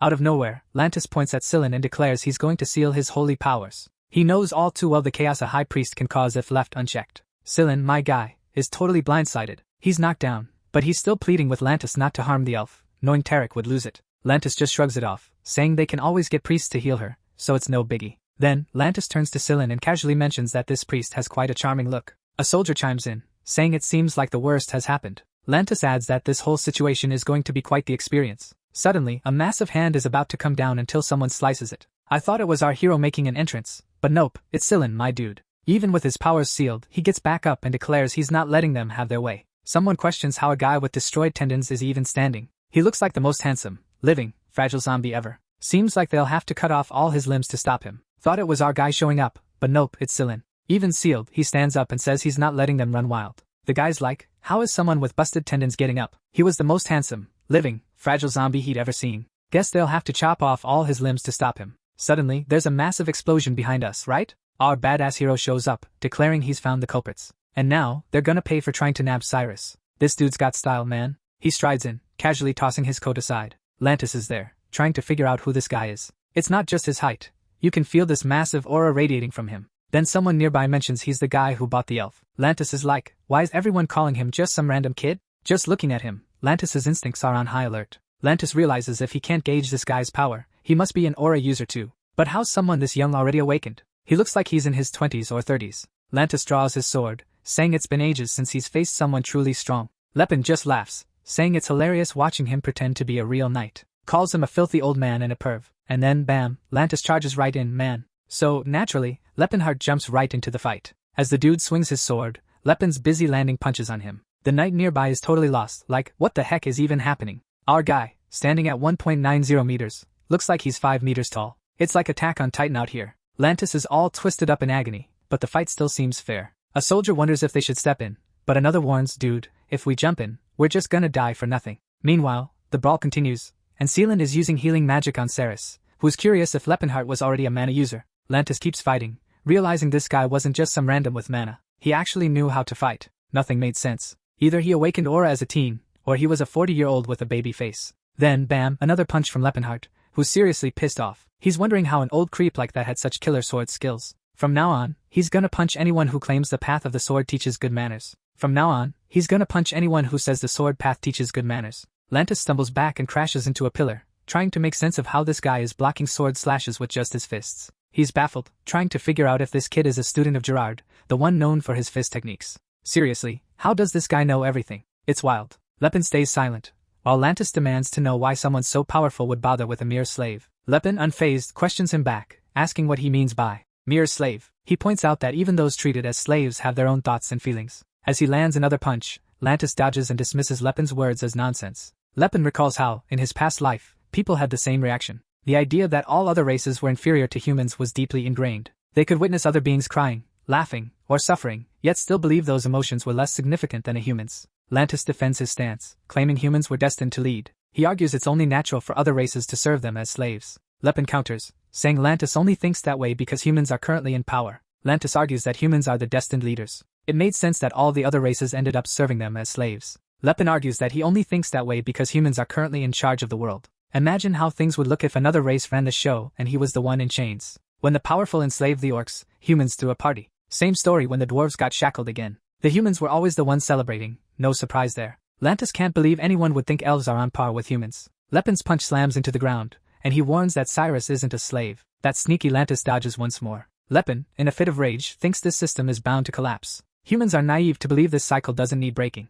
or that their way of life doesn't need a shake-up. But the truth is, if things keep going like this, humans will always live in fear. Eventually, the chains will snap, and they'll end up as the slaves. That's why he knows everything has to change. And since it wasn't going to happen on its own, he made it happen. Finally, a punch connects with that jerk Lantis, who gets slammed into the wall. The guy goes flying and a massive explosion rocks the other side of the building. Lepin declares that no one should dare call Cyrus a slave. He's determined to change the world for her, my guy. Meanwhile, Cyrus is questioning his own sanity. But then he recalls his mother's wise words, and a smile creeps onto his face. Lantis, trapped under the debris, is pleading for mercy. Lepin, however, questions why he should show mercy to a creep like Lantis. The guy swears by his lord that he'll spend his life making amends. Lepin notes that Lantis does seem genuinely sincere. Lantis insists he can be trusted and promises to never do anything evil again. But Lepin retorts that he despises how people think a simple confession wipes away all their sins. If Lantis truly wanted forgiveness, he should give up on life instead of begging to remain in this world. Lantis assures him not to worry, as he's going to die anyway. He tells Lepin there's no need to dirty his hands by killing someone like him.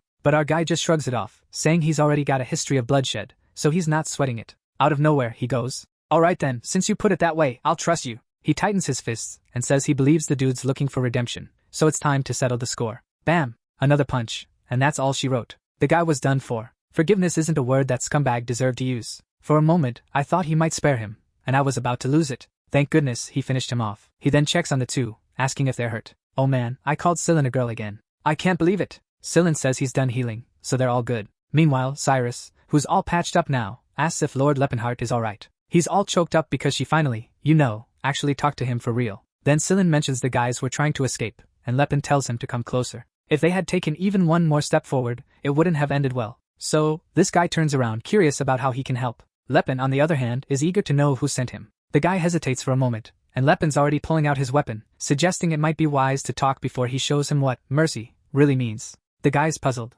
wondering why someone would mention mercy while brandishing a weapon. Cut to the next scene. Everyone's got blisters on top of blisters, and Lepin's pressing them to spill the beans. They finally admit it was Tarek from the Rolfan merchant group. He lives in a mansion in Jeplin's southern region. Just head down Triangle Street, and you'll find his place. Lepin knows this is the jerk who tormented Cyrus for a decade in his past life. When he saved her, this was the first guy he wanted to take out. But when he got there, the scumbag was already dead in bed. A soldier asks if he's planning to visit Tariq and warns him to reconsider. As strong as Lepin is, that guy runs the second largest merchant group, and going after him would be like picking a fight with half the empire. His merchant group is the biggest around, and going after him is like taking on half the empire. But Lepin shoots back, saying he knows exactly who that guy is and what kind of person he's dealing with. As he starts to leave, he assures them he won't kill anyone as promised, but he warns them to brace themselves because it's freezing out here. Oddly enough, the guys are already healed, clinging to this unexpected twist. The scene jumps over to Verit's place where he asks Tariq about the elf's whereabouts. The chubby dude says he has no clue. Apparently, the crew is taking longer than usual. Curious, his friend asks what's up with the elves, and he explains they were gifts from Lord Lantis. The strange thing is, there's a ruckus happening outside. And man, that noise? It's the sound of guys getting launched with a punch to the head. But Lepin realizes it's just some random hired soldier and tells Silan to heal him so he doesn't die. The kid's so kind, he's even using his spell to wipe the memory of the attack so the guy won't be traumatized. Plus, he's erasing the memory so no one knows they were there. Lepin mentions it's a good thing he's around. If he were on his own, he would have just barged in, taken that guy out, and no one would be the wiser. Out of nowhere, an orc shows up, declaring that Talcata is going to deal with the human intruder. Our multilingual hero tells the orc that he should know better. The guy he's defending isn't worth it, so why bother drawing his sword for someone like that? Talcata responds that he's a warrior, and a warrior's duty is to wield his sword when there's a job to do. How could he maintain his honor if he didn't follow through? Lepin questions if his duty is to live as a slave. That man wasn't his mentor. Talcata insists it doesn't matter. A warrior follows orders, even if they're forced upon him. Our guy just grins. Orcs are always the same. Meanwhile, Silan is amazed at his ability to speak the orc language.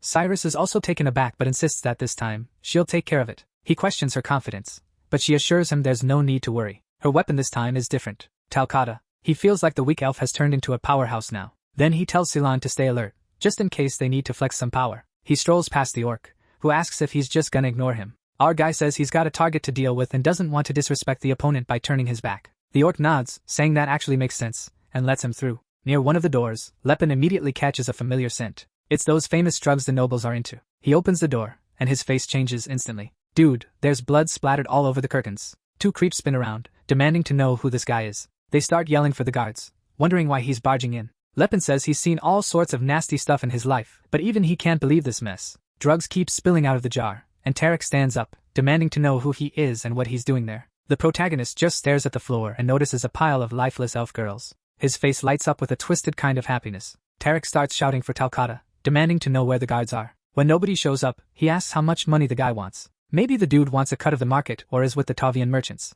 But none of that matters. Tariq says just name the price and he'll double it. Lepin points out that Tariq's been living like this forever. He might have missed his chance in the last life, but this time it's going to be different. The first punch lands in his stomach, and he's already puking up everything he ate. The fat guy's wondering what he did to deserve this. Lepin grabs him by the hair, calling him the jerk who tormented Cyrus. I swear, it looks like he shoved his hand inside and tore him apart from the inside. Blood splatters all over the other guy, Verit, who's freaking out and yelling that Lepin's insane. He just killed the man with his bare hands. Lepin points out that for people like them, who don't even see slaves as human, this must seem unfair. Meanwhile, the fool is still shaking, accusing. You killed someone. You're a murderer. What are you? He even has the audacity to claim he's lived an honest life, without a hint of guilt for everything he's done. At the door, Cyrus and Silan are just standing there, watching. They notice the body on the ground, and Cyrus comments on how brutal it was. Lepin remarks that the other guy deserves an even worse fate, and Silan chimes in, agreeing. Then, the little elf girl observes that he seemed pretty chill about it. Our buddy responds that he's been an adventurer for a while, so he's used to this kind of stuff. He grins and mentions that Cyrus managed to take down Talcata.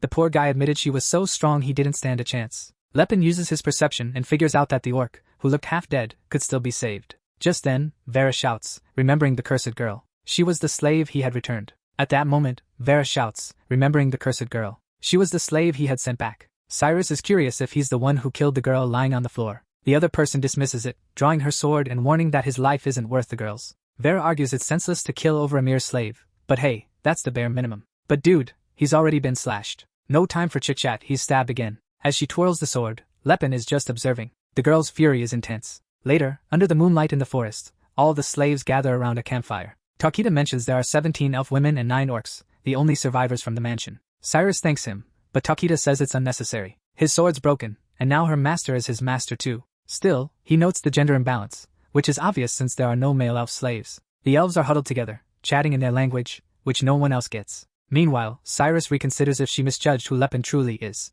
So, he finally shows up and apologizes for taking forever. Silin's curious about what's in his hand. He explains it's the document listing all the slaves. It was tough to track down because it's super important. Silin wonders how he managed to find it. Lepin casually says, "You just need the right connections, and it magically appears." The fanboy jokes that he acts like a clueless fool. The guy admits that in 50 years, no one's ever called him that before. He realizes he's been more reckless in this life. Seems like his rough side has taken over. Silin asks what the document is for. Lepin hints that she'll find out soon enough. He shows it to everyone, declaring he doesn't want them to live as slaves anymore. From today, he's promising freedom for all. But this group, who've only known life as slaves, are confused. What does freedom even mean? They can't even grasp it. Per souls say the master's new orders are just too complex. Our guy is feeling pretty down, man. These folks don't even grasp the idea of freedom. Silin wonders if he's planning to become a slave trader, but Lepin quickly shuts that down. He's got no plans to sell these people. Silin urges him not to give up on being an adventurer. She doesn't want him to just sit around doing nothing, but he explains that now they bear Fing's seals, meaning they no longer belong to Tarek. This was just a way to give these people a safe haven. He realizes the sad truth. They have no home or place to return to, which is why they don't even want freedom. Just tossing them out into the world would be a disaster. So, he's going to start by changing their mindset. The scene then jumps over to Sebel's trading post. Sebel's there, curious about why all of Tarek's slaves are with him now. Our guy tells him he'll find out soon enough. For now, he wants Sebel to take them in, hide them, and keep them safe. Is about to get some wild news tomorrow, and then Sebel will finally uncover the truth. But he better keep it under wraps, or he might end up looking guilty. Sebel is too freaked out to even ask what went down. Lepin casually throws in 100 coins, saying it's to cover the expenses for these folks. The guy thinks our dude just hit the mansion for a heist. Wait till he learns the real story. He mentions having a spot outside Jeplin where his other slaves stay, and no one would ever suspect a thing. But Lepin insists he only wants that place if it means no one's getting mistreated. Sebel warns against it, but without those gold coins, it might be a stretch. That's when Lepin explains the money is meant to ensure their education. Naturally, the guy finds that a bit odd, right? He points out they must have already been trained under Tarek.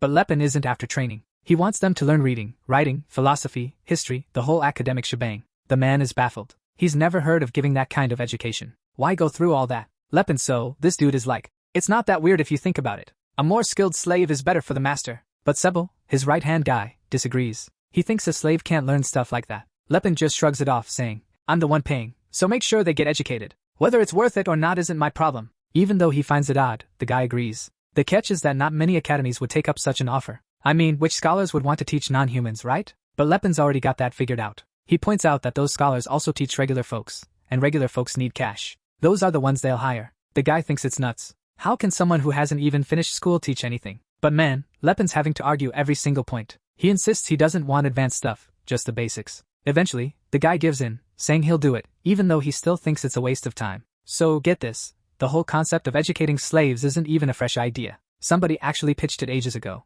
But the nobles? They never went for it. You know why, right? They wanted to keep up the illusion that only humans were smart enough to handle complex stuff. Now Lepin's clued in and he's ready to flip that outdated belief to his advantage. If slaves start picking up on this knowledge, it totally undercuts a big argument. It's super clear that these rules were originally set to keep other races from getting smart and rebelling. Most folks today have no clue that was the reason behind it all. But once these slaves get educated, Sebel's gonna be blown away by what happens. If he's got any sense, he'll jump on the bandwagon and start schooling his own slaves to boost productivity. If that catches on, it could spread like wildfire across the continent. Merchants, man, they're all about the cash. That's their only concern. His plan is to change how people see him, something he couldn't pull off in his past life. Oh, you clever guy, always thinking and working your magic. Sneaky, aren't you? The scene shifts back to the inn, where our guy is now asking Silin if she can spare a few coins. He gave everything he had to Sebel, and now he's flat broke. Cyrus asks if he wants her to sell the clothes they bought for her, but he quickly says no, that's not necessary. Then she chuckles a bit, and he realizes it's the first time he's seen her smile since he freed her from slavery. The next morning, the whole city of Jeplin is thrown into chaos. That's because Tarek, the merchant leader, and Verit, the heir to the Cairn merchants, were found brutally murdered. No one knows who did it, and everyone who survived woke up with their memories all messed up, clueless about what went down. Fast forward 2 weeks, and our favorite femboy is asking for Philinai's blessing as they head into the dungeon. A pillar of light shoots up right in the middle of the skeletons there, and just like that, Cyrus charges in with a fierce slash, while Lepinheart stands firm, barely feeling a scratch. He notices that the little strategy he came up with is working well, thanks to Silin's perfect coordination with Cyrus. It's wild how someone so young has such battlefield smarts. How young was he when he first saw combat? At this rate, he's going to surpass even the legendary Saint Ellen. It's odd that this kid wasn't a big name in the past life. Did he meet an early end? He checks if the boy's okay, and the kid replies that the so-called ruin of Elysian is crawling with tougher creatures than those in Fulton. That place he mentioned, the Elysian Mountains, holds something crucial for Lepin to regain his magic. Standing before the door, He claims he's finally found it. But Silen's worried because it's sealed with magic. No way they're cracking that open easily. So, what's the game plan now? He should have brought a mage.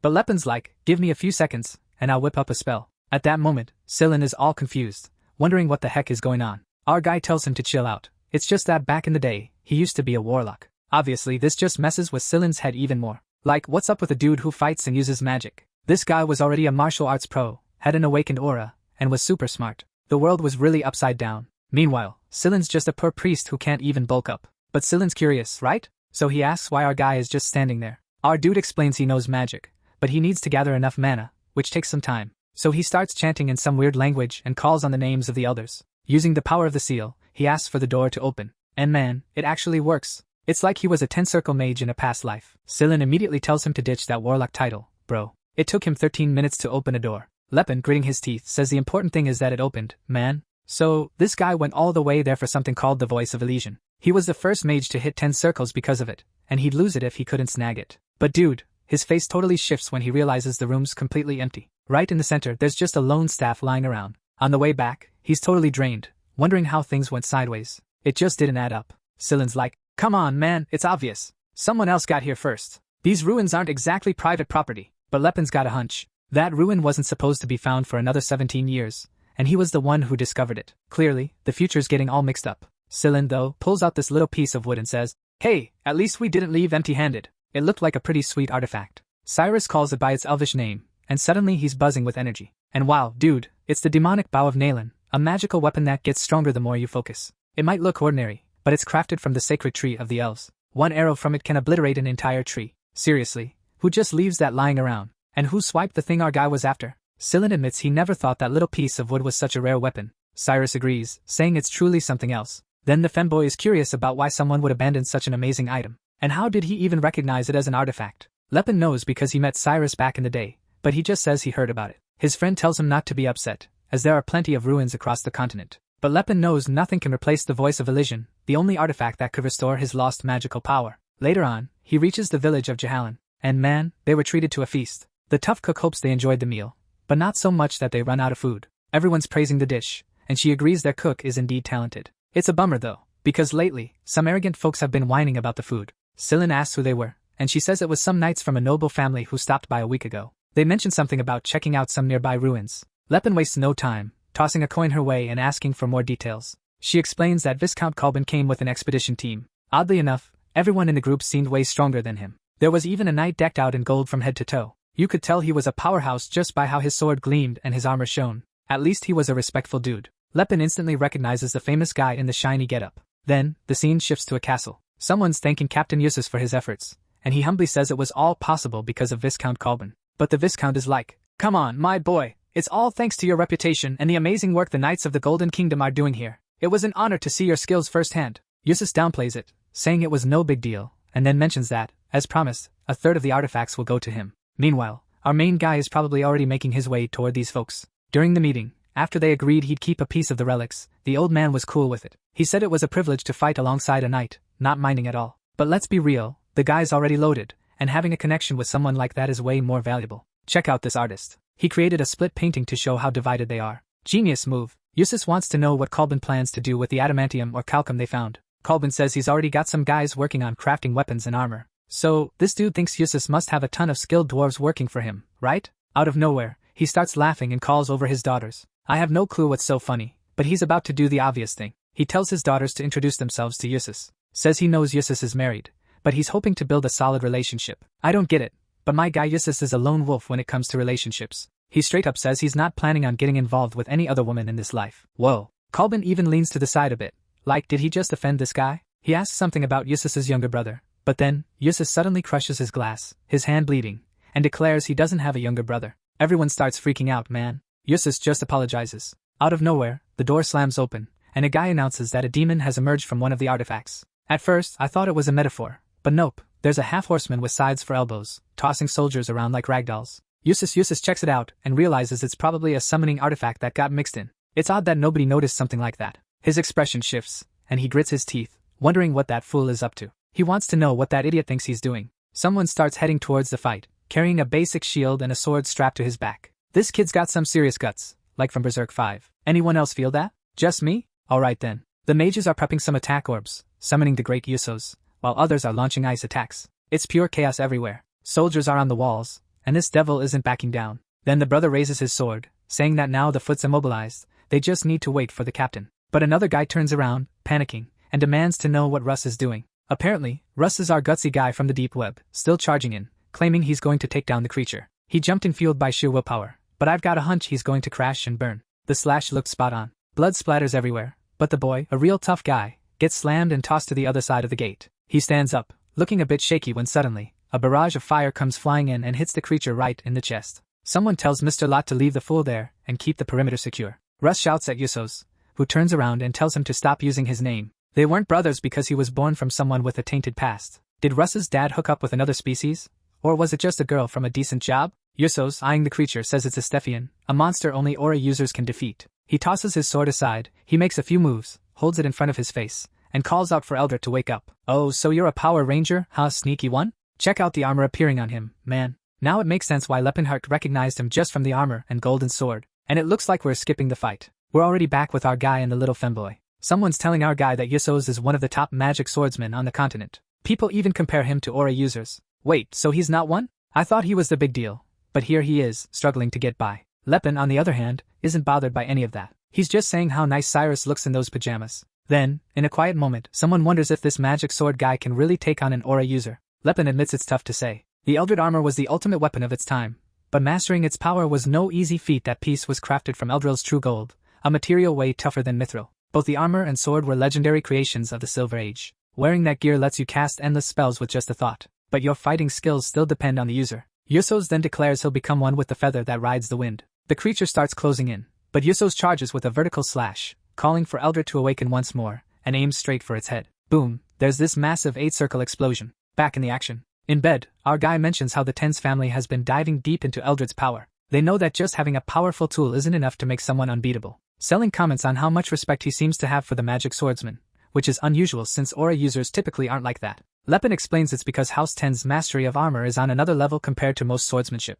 Meanwhile, Yusos is in the middle of a fight, gearing up for an attack. Honestly, every night feels like reading through 15 magic bubbles. Let's just say he launched an attack, okay? While he's taking down the beast, Lepin explains that not everyone who trains in swordsmanship can awaken Aura, but the golden armor always stays with the most important person of that generation in the house. So yeah, a knight like this is always around. That's why this dude's house is so strong. They always have a knight in every generation who's as powerful as an Aura user. Now he's going in for another attack, this time calling on the blessing of the goddess of ice. Finally, he manages to blast a crater right through the beast's chest. Everyone goes wild with celebration. While he's basking in his victory, feeling all cool after slaying the monster, Lepin's lying in bed, thinking if he could take that guy down. Sillin asks if he's planning to take on the Tens family. Lepin says no, but he needs to get those artifacts back. Sillin calls him way too honest. He reminds Lepin that he helped him before because it was the right thing to do, freeing those suffering slaves. But House Tens legitimately explored the ruin and took the artifacts, so technically, they did nothing wrong. If Lepin takes them now, it would be like stealing. Lepin realizes he needs to convince those kids somehow,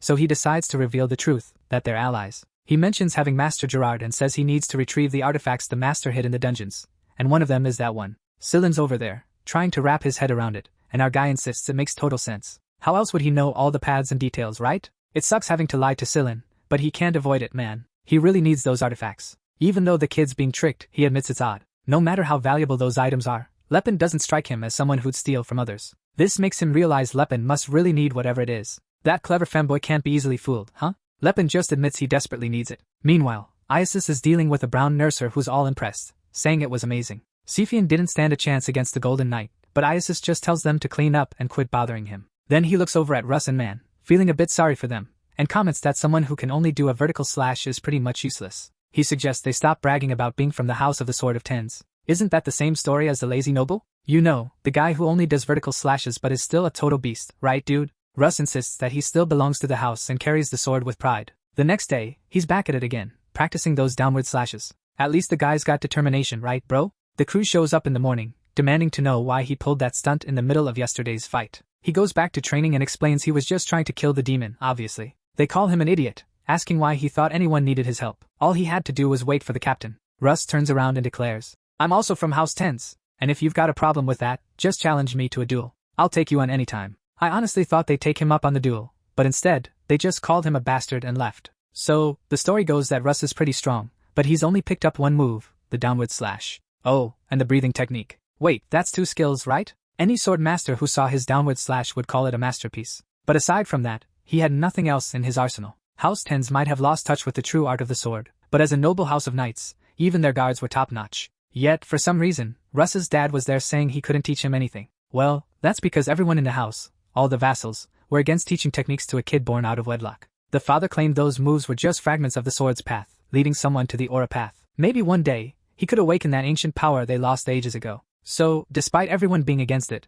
his dad gave him a tip about the downward slash. And ever since, Russ has been grinding hard, man. The guy's totally focused, you know? The issue is that House 10s, once known for having the mightiest swordsman, now had this kid who did nothing. Everyone thought he was pathetic, and only tarnished the house's reputation further. Yusi's watches from the window, saying that this weak attempt at an attack won't elevate him to the pinnacle of swordsmanship. All the other pieces of the sword's path were already lost. Unfortunately, his brother was a total fool, but still, that kid. Oh, so now you want to act all tough, huh? Sitting by the window like some edgy villain, and when the boy gets close, you pretend you don't care. But you do care about the kid, don't you, you sneaky guy? Russ is over there, completely worn out. So, Yusi's is over there, shouting about how the kid's a genius. But honestly, I'm not sure if he actually likes him, thinks he's a genius, or just thinks he's terrible. It's all a bit confusing. Meanwhile, Lepenhardt is sneaking through the forest in his cloak, deciding it's smarter to try and slip in unnoticed this time. What's really bugging him is that the Viscount has this massive castle. Makes sense though, since the guy runs all the mines around here. The soldiers were just chilling, thinking their shift was over, ready to relax, when suddenly, Lepenhardt sneaks up and knocks them out cold.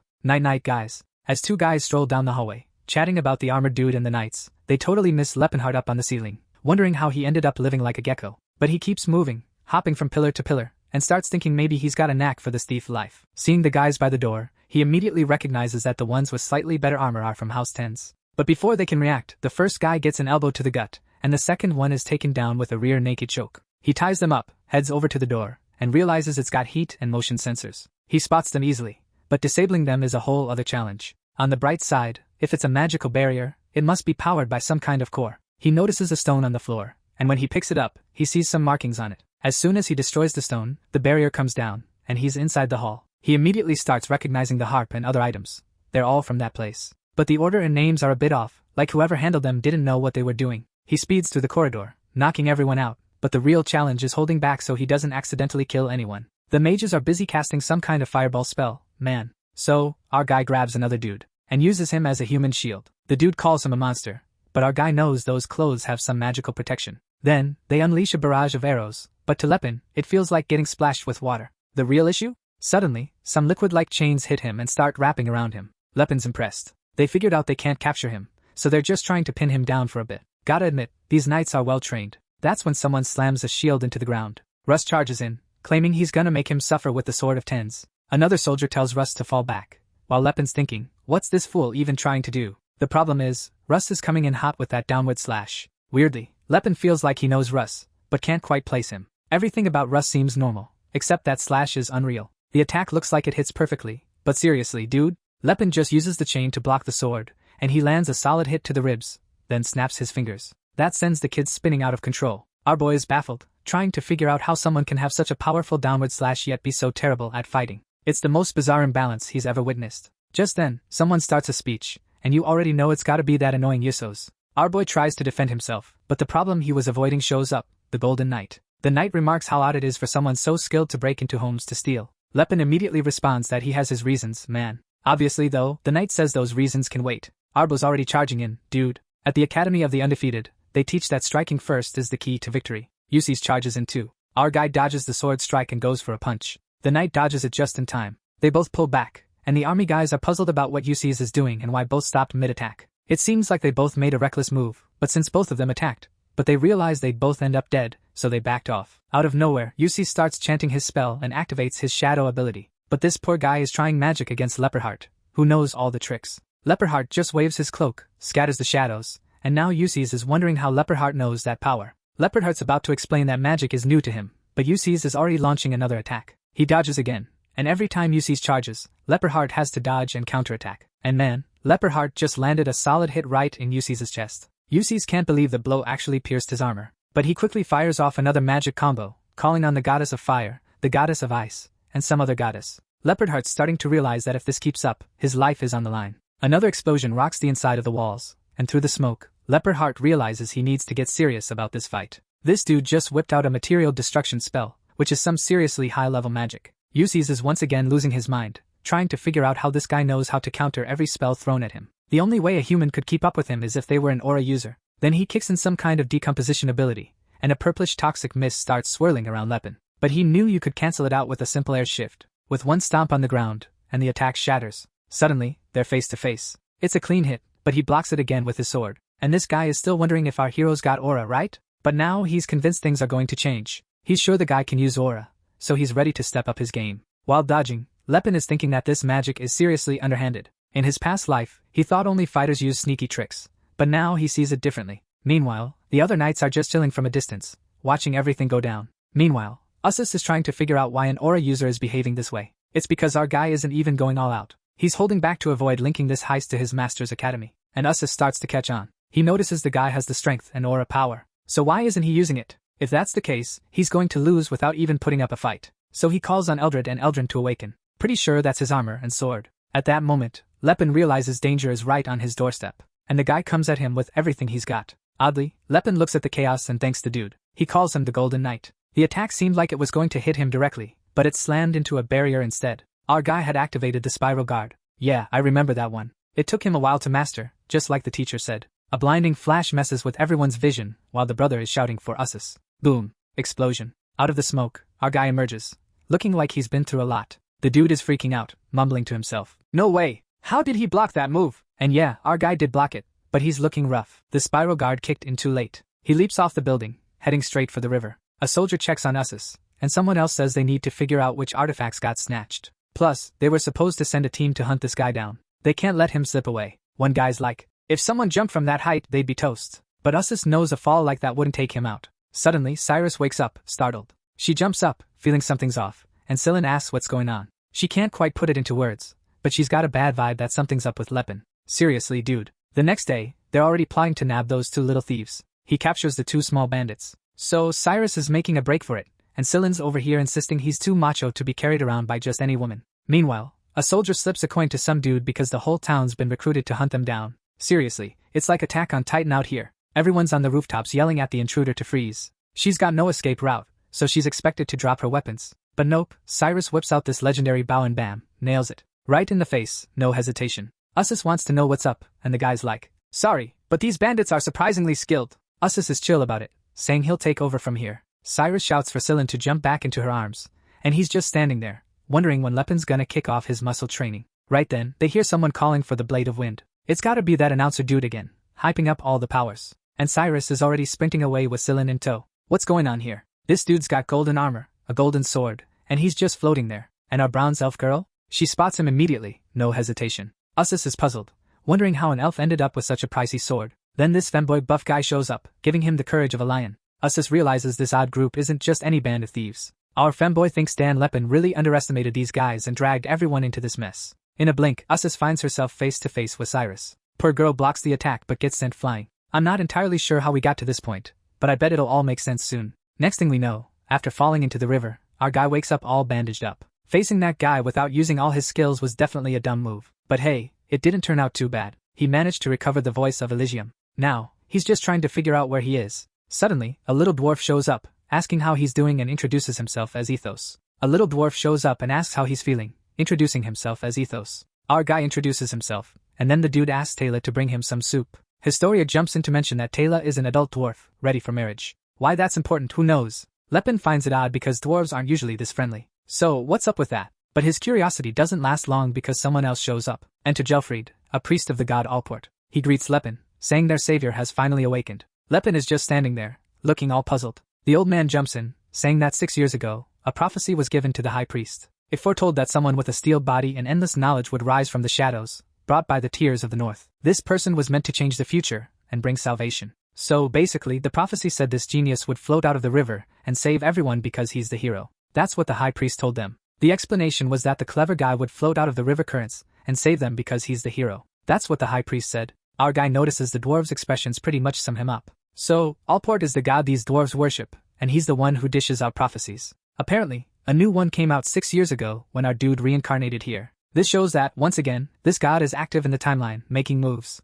Seems like he's ready to back our guy again, despite his past failures. Quite the generous god, huh? He asks if the dwarf healed a human just because of the prophecy, and the dwarf says he never doubt Allport's words. A bit later, the little dwarf girl is amazed at how well he's recovering. He stands up, giving credit to the soup she made for his recovery. The girl looks at him all cute, wondering if she should call Gelfred again. I think this dwarf girl might be curious about other races. As he heads out to find the guy, she's hanging onto his arm. Unlike the orcs, the dwarves manage to hold on to their culture, even as slaves. So, here's the deal. Their roles are totally different from other races. Among the enslaved, they're the only ones doing specialized work that humans just can't handle. The knight demands to know how to find gold mines, and the dwarf is like, easy man, just listen to the earth's voice. It's that simple. Thanks to these unique skills, they've managed to hold on to a certain status, and keep their society running. But the young dwarf girls are a bit confused. One mentions he's supposed to be the savior, and the other points out, but he's human. How does that even work? Lepin asks how many there are, and the clingy one replies there are about 60 of them. Then she notes something odd. It seems like there aren't any men around,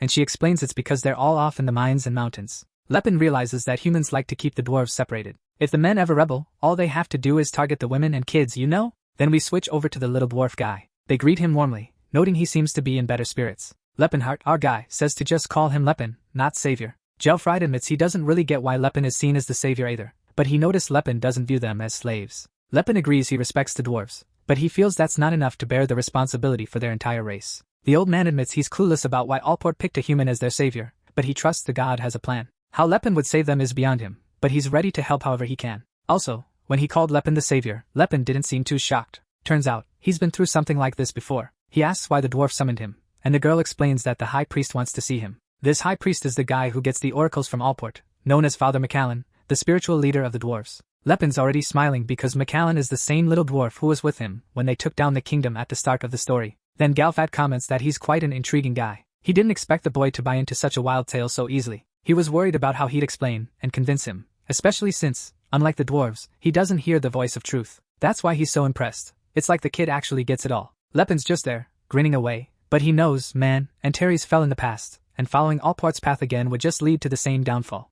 However, Macallan is a wise dwarf, and chatting with him to find another solution might be the way to go. Right now, they're near the Great Forge, which isn't too far off. Galfat announces he's being taken to the Great Forge, and with him goes the guide, the last warrior-blooded descendant of the dwarf clan. The little girl steps up and introduces herself as Teleseel Hammer. Man, the dwarf with a sixth sense, points out that when the Great Forge was mentioned, the guy didn't even flinch. Our main guy just shrugs it off, saying he's used to this whole voice of truth deal. The dwarf is still baffled, wondering how this dude is so chill and knows so much. Lepin just says, unfortunately it's not the right time yet. Just then, the little fool bursts in, calling for the savior. The elder asks Ethos, who's grilling our guy, if he has any companions. An elf and a young boy, apparently quite the lookers. Not sure why I said that, just trying to be funny and it got away from me. He informs Lepin that both were taken to Viscount Celebrant's castle. The scene shifts to Eustace shouting that they need to uncover what these bandits are hiding. He orders them to forget about chivalry and use the harshest methods to make them talk. The guys at the door assure him that he can rely on them. Heresies is pondering how that mysterious elf had a magic sword,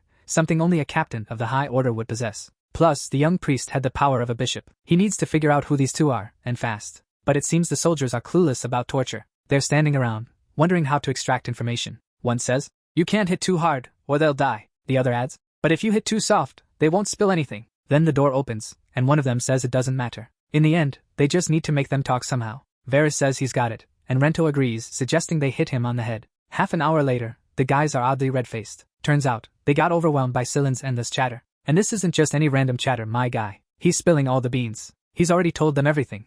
Like how Lepin is from Master Gerard's martial academy. You know, the one you met in town? He's not holding back at all. He's even dishing out details about the insane training our main dude went through, questioning if they think it's even possible. I mean, 6 years of brutal training? Sounds crazy, right? The guys are practically begging for more, like, tell us everything. He's talking to some old dude, and the speech bubbles are huge. He starts to lose his voice, and one of the guys offers him some water. He takes it and says he'll keep going, no worries. One of them asks, "Bro, are you sure it's cool to be sharing all this? What about your loyalty to your teammate?" Silen says he's got nothing to hide. The guy presses on. "You sure, man? He's the successor to the Fist King. If people find out he's involved in theft, it'll wreck the team's rep." But Silen fires back, saying if that jerk cared about his reputation, he shouldn't have stolen anything in the first place. The guy nods, agreeing that it makes sense. Now that they've pieced everything together, they want to know where the stolen artifact ended up. That's when Silen drops the bomb that he can't provide that info because he simply doesn't have it. They're hanging out at the house, and they expected it to be a whole different ball game. Meanwhile, deep in the forest, Tyla is blushing like crazy,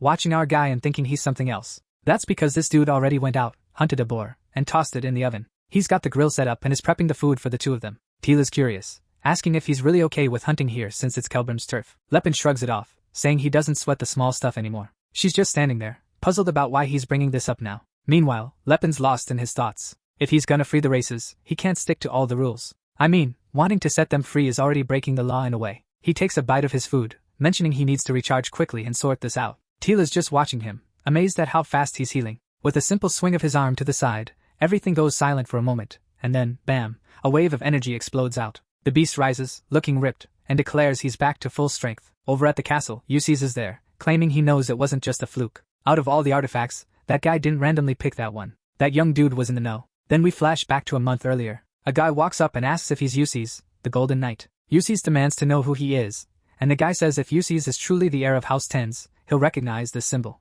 As soon as Ulysses sees the crest, he realizes it belongs to the Silver Sages. On the day Ulysses became the heir, his father shared a secret with him, passed down to every successor. It was all about these Silver Sages, who were incredibly powerful. These beings could wipe out entire nations. They held all the world's knowledge and wisdom, with tech and magic way beyond today's capabilities. But they were few, lived in secrecy, and only showed up during crises. Within the Silver Sages, even a king was just mid-tier. Ulysses immediately kneels and salutes the guy. The guy hands Ulysses a scroll, trusting him to explore the ruins of Elysium on behalf of House Tens. Ulysses could keep all the artifacts, except for one, the one the guy wanted, the voice of Elysium. But Ulysses better be aware that failing would bring consequences that could impact the fate of House Tens. Ulysses is sweating bullets, man. That's when there's a knock on the door. It's Veras and Rento, saying they've wrapped up the interrogation. They seem to be telling the truth, but something's off. While they're explaining, we get a glimpse of the guys chatting at the gate. One guy's trembling, saying he's freaked out by what went down yesterday. He was chill, then out of nowhere, bam, he got knocked out. When he came to, he saw that dude wrecking everyone with just his fists,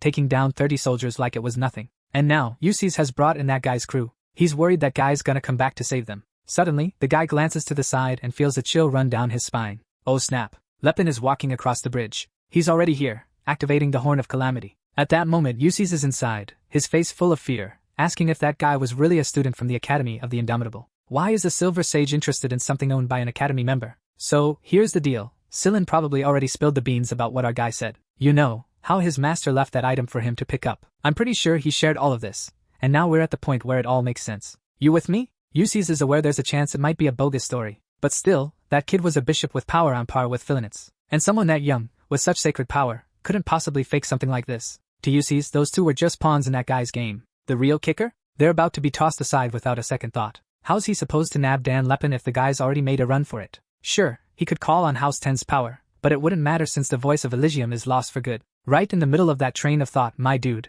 everything gets blown to bits by an explosion on the bridge. The moment he glances out the window, he instantly recognizes the energy, man. The jerk showed up again, and our guy mentioned he'd heard his friends were locked up here. Half the castle was already burning, and the knights were yelling about showing this cocky dude the might of tens. They shouted that today's battle wouldn't be like yesterday's, and our guy agreed. Today, he wasn't holding back. The leader sends in Rento and Varys, the same dudes who did the interrogation. But with just one hit from our guy, they went flying like garbage. He warns them that armor's useless against an aura-infused strike. Right then, the priest starts praying for divine blessings, getting some magic ready, and suddenly, everyone's getting powered up all over the place. But Lepin just sidesteps, punches one guy in the face, then casually decks another. He stomps the ground, and everyone gets launched into the air. The attackers don't quit though. Ice arrows, flaming arrows, and lightning bolts come flying. Lepin thinks to himself that mages are a real pain. Someday, he's going to have to deal with them for good. He punches upward, kind of deflecting the attacks. The attacks send the guys flying backward. Lepin knows that mages lose focus easily, even from minor injuries. With that sorted, he turns to deal with the priest. It's a little slap on the back, a light chokehold, and a gentle smack on the cheek. The guys call him a coward while he laughs. I mean, it was 50 against 1, and they're talking like that. Lepin knows how to handle priests too. You gotta knock them out fast because they start getting more blessings the more they're hurt, so it's not great to keep hitting them. The guys keep attacking with everything they've got, but he's just standing there with his arms crossed like a rock. The bastards have noticed. This time, he's completely different from the night before. Then the commander turns around and demands to know why Russ is just standing there. He was supposed to be helping the team. The guys are pissed. This brat always charges in when no one asks, and now that everyone's giving the order, he's just standing there. But Russ, man, he's just standing there, totally mesmerized. It's like he's seeing this glowing light that channels pure strength. Sometimes it grows and gets stronger, other times it moves in sync. Now he gets why he moves like that, and why his power surges. Everything's finally crystal clear, and he just gets it. It's something no one ever taught him, or maybe something that can't be taught at all. Only those who've mastered martial arts can truly grasp these movements. Now he knows what it means to act like a true master,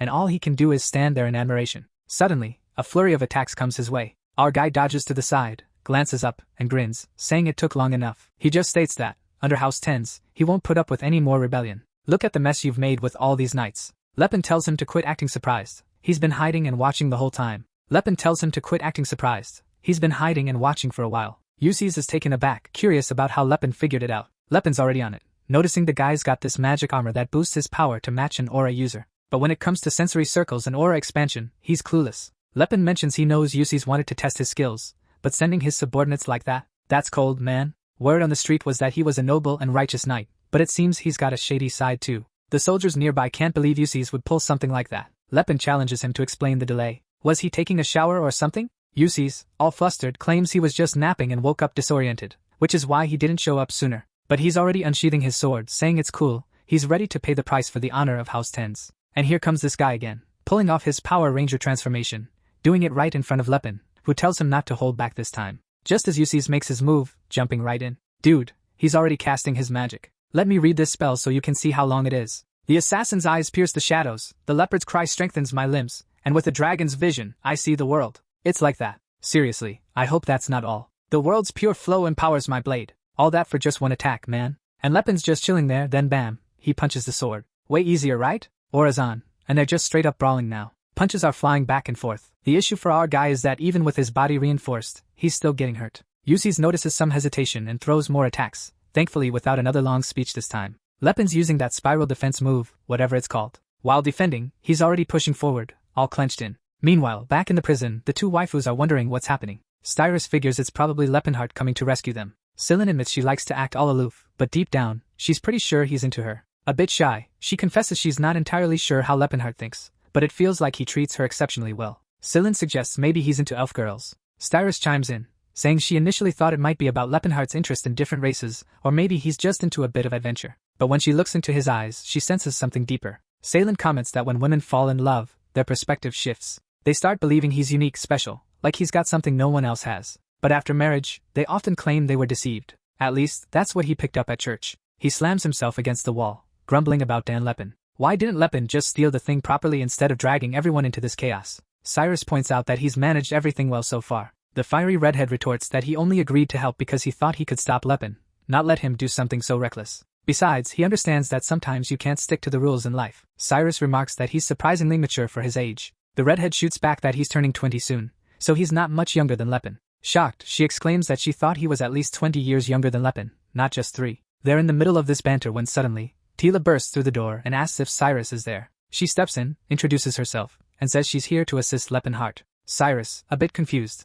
asks if she's a dwarf. Tila just says they'll discuss it later, okay? First, they need to get out of here. Scylla, however, notes that for a dwarf, the only unusual thing about her is her ears. As they're heading up the stairs, Cyrus wonders if that's really the only thing he noticed about a dwarf. Seems like he's a pretty naive dude. Just then, a soldier pops up, demanding to know how those guys managed to escape. In a flash, Cyrus delivers a powerful knee to the guy's face. Meanwhile, Tila casually rolls in, blocking the human's attack, snatches his weapon, and hurls him across the room. Scylla remarks on her strength, and she just shrugs it off as normal. She then tosses something out the window, urging him to hurry up and leave. The flare bursts in the sky, and our guy knows Tila nailed it. At the same time, Yusuf realizes everything so far was just a setup. And our guy, aura blazing, confirms it, saying, why else would he make such a scene by coming through the front? But this only drives Yusuf crazier, because Lepin hasn't even unleashed his full power yet. He charges with another sword swing, and our guy sidesteps it. And now, he's moving in to land a punch right in his face. The guy still manages to block it, and swears he won't go down that easily. He insists he won't be defeated like this.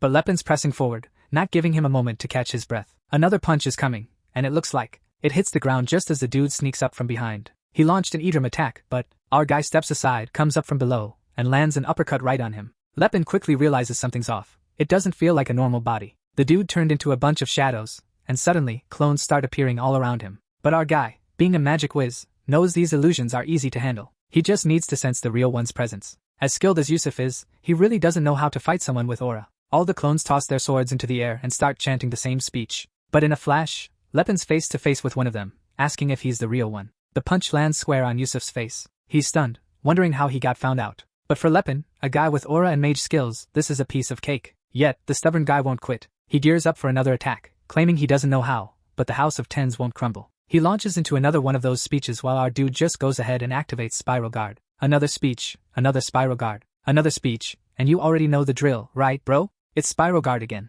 Spiral Defense. Twisting Shield. Seriously, when is this gonna stop? Yusuf's curious about that crazy ability of his that reflects everything. Lepin explains that other aura users can't pull off this move, not because it's tough, but because it's super risky. Every aura user can spread their barrier evenly around themselves for protection. The twist with Spiral Guard is you spin your aura along with your body. Usually, this shreds a person to bits. But this guy, trained like steel, stays totally fine. The catch? It eats up a ton of aura. The perk? It blocks anything. Yusuf's curious about who's backing him. Lepin steps aside and says, "That's my assistant. Right over there." Obviously, that just makes the poor guy even more furious. So, he immediately calls for another awakening. Now, this dude is pulling out the big guns with the ultimate move, the Light of Eldril. Even Lepin gets serious, knowing that's not something to mess with. To counter it, he needs his strongest ability too. Oh man, he summons the Horn of Destruction. This time, he's ready to counter with a real strike. Bam! Here comes the punch with 4 layers of the Horn of Calamity. The whole castle is shaking. The fist that collided with the sword shattered the armor. Yusuf can't believe a skill like that exists, but he's still trying to hold on.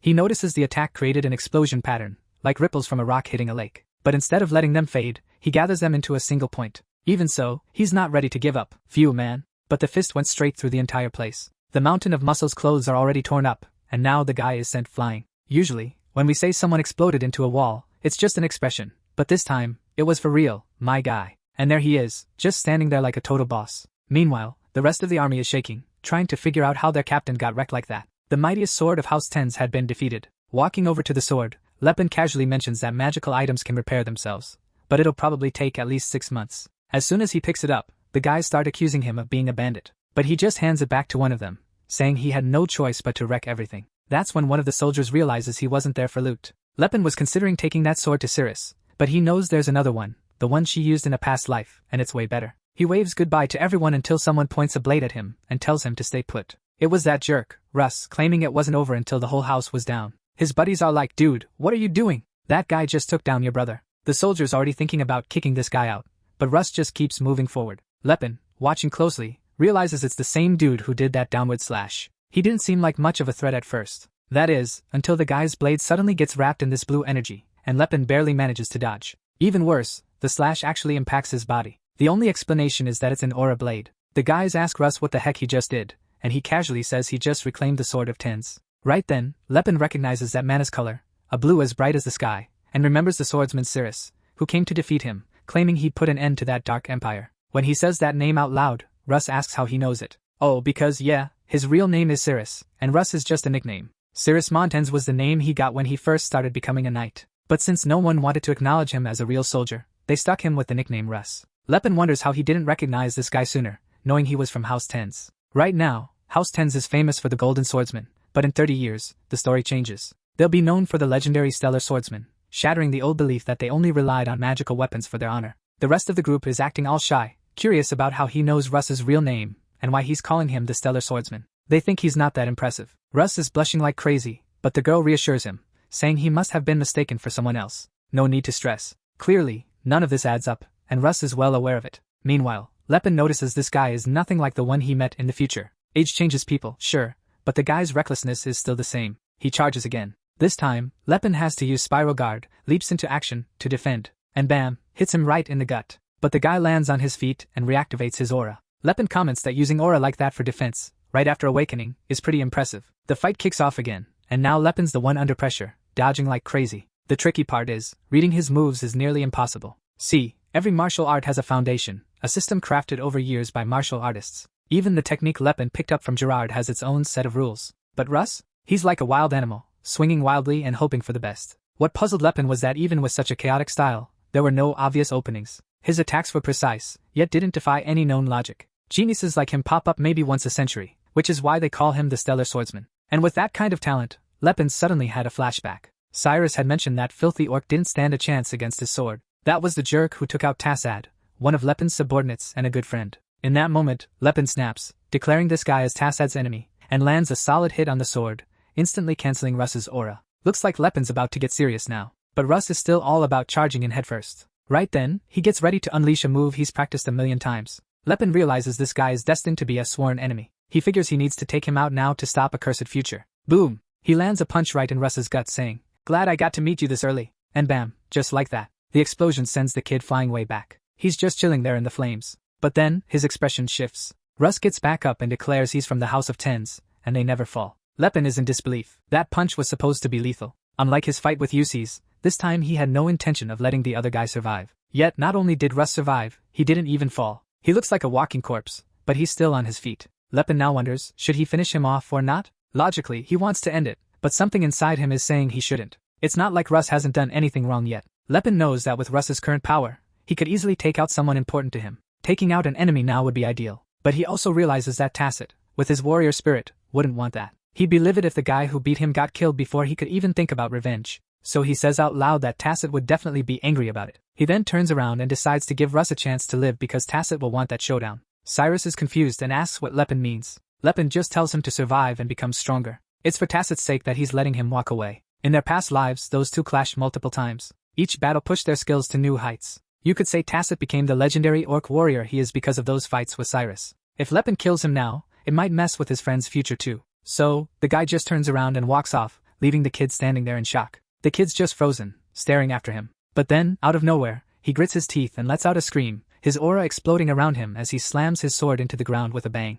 Next, we're in the forest. Man, that fight was wild. So much went down, seriously. In the forest, this tiny dwarf girl is relieved to see him back in one piece. Lepin thanks her, glad everyone's safe. Sillin, though, points out that it's because of them they ended up in this mess. He knew a pilgrim's journey would be adventurous, but jail wasn't on his list. Lepin apologizes, and Sillin advises him to think clearly. Cyrus is an elf and a woman, so he needs to consider what could happen to her. Lepin immediately checks on her, asking if she's alright and if those jerks did anything. She reassures him, saying it was unexpected, but the knights were actually pretty decent. So now he's thinking he really needs to be more cautious moving forward. Everyone's curious, right? What was it that he wanted so desperately? He shows them the cube, and Sillin comments that it doesn't look like anything related to martial arts. Lepin pretends to be clueless too, saying he has no idea what it is. The master just told him to grab it. But whatever, it's time to get out of here. Back at the castle, everyone's got to start rebuilding after all that chaos, right? A guy carrying a beam asks his friend if it's true. His friend confirms, saying he saw it with his own eyes. Finally, an aura user showed up in tents. Whoa, the news has reached Yuso's. Let's see how the big brother's gonna handle it. Yikes, I can already tell it's not gonna be pretty, cause he's questioning how someone with such filthy blood could awaken something like that. He blames their father, who always favored Russ. The elders praised Russ for his armor skills, but secretly, everyone was hoping for someone who could use aura. And so now the Tens family has this incredible knight, someone who can single-handedly boost their entire status. But what does that mean for Yuso's? What's in store for Yuso's now? He checks out the items that are still slowly regenerating. And then, wow, he grabs the sword and declares he'll always be the sword of House Tens. The scene shifts to a mountain's edge, where Russ is just standing there, laughing to himself. He's all smiles, knowing that with his awakening, everything's different now. He might not be exactly where he wanted, but he can see the path ahead. But right in the middle of his celebration, this jerk shows up behind him, curious about why he's so happy. As soon as Russ turns around, Yuso's is like, I heard you awakened your aura. Why not show me? Russ, being all innocent, just shows off his power. Dude, Yuso's checks it out and says it's an amazing power. Oh man, I have a feeling about this, Pearl. Russ is standing there, super happy, thinking his brother's finally acknowledging him. But then, mid-thought, his expression changes and Yuso's checks it out and calls it an amazing power. Oh man, I have a hunch about this, Pearl. Russ is standing there, grinning. At last, his brother is acknowledging him. But then, his expression shifts suddenly, and the sword is already buried in his stomach. Seeing his brother's face, he can only wonder why. And the jerk just keeps going, giving speeches and activating his powers. At that moment, Russ realizes the guy's trying to ensure he dies. The guy claims the House of Tens only needs one sword, and he's the one for the job. Somehow, Russ manages to fend off the second attack. From a distance, people start shouting, asking about the explosion and what just happened. Russ seizes the moment to dive off the edge of the cliff, plunging into the water below. Yuso's new life was full of surprises. There were endless tales of people jumping into the water and coming back for revenge. That's exactly why he had to be ready. He drops to his knees, and the guys ask what went down. He immediately claims Russ attacked him, trying to take his spot as the house's knight. The soldiers buy it right away, saying that's typical of someone with dirty blood. As soon as he got power, he wanted it all for himself. They ask about Russ's whereabouts, and he replies that the guy threw himself into the lake. For Yuso's, everything's falling into place. Even if Russ survives, it doesn't matter. The whole house is against him now, and there's no way he can take on Eldred. The soldiers are heading out, saying they need to track down that guy immediately. Yuso's is thrilled, thinking that having a good reputation really pays off. It's unfortunate, but that's the goodbye to his little brother. We then switch back to the forest with our main guy's crew. Stillin's curious about how he met Miss Tila. He shares that he fell into the river, blacked out, and woke up at the dwarves' place. Stillin thinks that's odd, right? Why would dwarves rescue a human? He explains that apparently, the dwarves had a prophecy about him, and that's the reason. Tila backs him up, saying he's the savior of their race, which is why she's tagging along with him. Stillin finds it odd that he never knew dwarves had any kind of religious beliefs. Lepin chimes in, saying they even have priests, just like him. Tila teases, pointing out how humans often think other races aren't as organized or sophisticated when it comes to religion. But Silent, ever curious, asks if Allport is some kind of evil god. What's the deal with Allport? So, humans have their 12 main gods. Beyond them, there's Eldia, the goddess of the elves, and Allport, the goddess of the dwarves. Stillin's realizing he just assumed Allport was bad because that's what he heard. But honestly, he has no clue why. Out of nowhere, Cyrus calls out to our guy, telling him to check out something to the side. She's not entirely sure, but it seemed like there was someone in the water. And guess who it is? It's Dan Russ. I kinda saw it coming that he joined the crew. Lepin's already curious about how that kid ended up here. Stillin asks if he knows him. Lepin says it's complicated. He kinda knows him, but not really. The thing is, he's confused now. Is it fate messing with him? Did the prophecy change? What's this guy doing here? A bit later, Russ wakes up in a carriage, trying to figure out where he is. Then it hits him. He remembers getting stabbed in the chest with a sword. Usus was always that knight everyone admired. He worked tirelessly, hoping not to embarrass himself. He thought that if he proved himself, Usus might finally recognize his efforts. But now, it's obvious. His brother never planned on doing that. He starts laughing like a lunatic, all by himself. Lepin notices and asks if he's finally awake. Russ gets out, a bit clumsy, and wants to know if they saved him. He mentions he was on the brink of death with a hole in his chest. It's been 3 days since they left that place, and now they're in a rough area. He owes his life to Silent. Those wounds weren't something just anyone could fix. Silent points out that Russ only survived because he's an aura user too. Otherwise, he'd be a goner for sure. Russ is just filled with rage when it comes to Usus. Lepin Man chimes in, saying he doesn't want to make a big deal out of it, but they should at least acknowledge he saved their lives. He's not looking for a thank you, but the awkwardness is unnecessary. They even had to rent another carriage just to carry his body. Russ starts bowing, grateful that he's alive because of them. But our guy admits he's flat broke, and it was actually Silent who footed the bill, so the thanks should go to him. Meanwhile, he's thinking to himself that now the future stellar swordsman owes him one. That's a useful card to have. Even if they end up as enemies, maybe Russ won't be so quick to attack him. Then he asks what the plan is to return to the castle now that Russ is awake. Right, our guy still has no clue what went down. Night comes, and after hearing the whole story, Russ says going back to his family isn't an option anymore. He's probably already labeled a traitor for attacking the heir. Lepin knows that in the distant future, this guy was supposed to awaken his aura a bit later, challenge his brother to a real duel, and win. That's how he'd earn the right to lead the family. But this time, Usis seems to have figured out a way to keep his title. Lepin asks Russ what his next move is, and Russ looks deep in thought. If he returns to House 10's, he's branded a traitor. So, naturally, he asks if he can tag along with our guy, if it's not too much trouble. Everyone's curious about his reasons. He explains that since he was saved and he's a knight, he feels he should repay the favor. But now that he's been disowned, the only way he can do that is by serving alongside him. Lepin isn't really feeling it. He suggests Russ just take some gold, find a place to stay and vanish. After all, they barely know each other. But the kid insists he knows Lepin is the heir of Gerd, and for him, that's all that matters. Lepin remembers that in his past life, Citrus roamed the continents, taking on aura users to boost his strength. But now, labeled a traitor and stripped of all his titles, that path isn't so straightforward anymore. So, he's left with no option but to enjoy this video, which helps Souls create more exciting content for his audience, and hit that notification bell, and I'm signing off.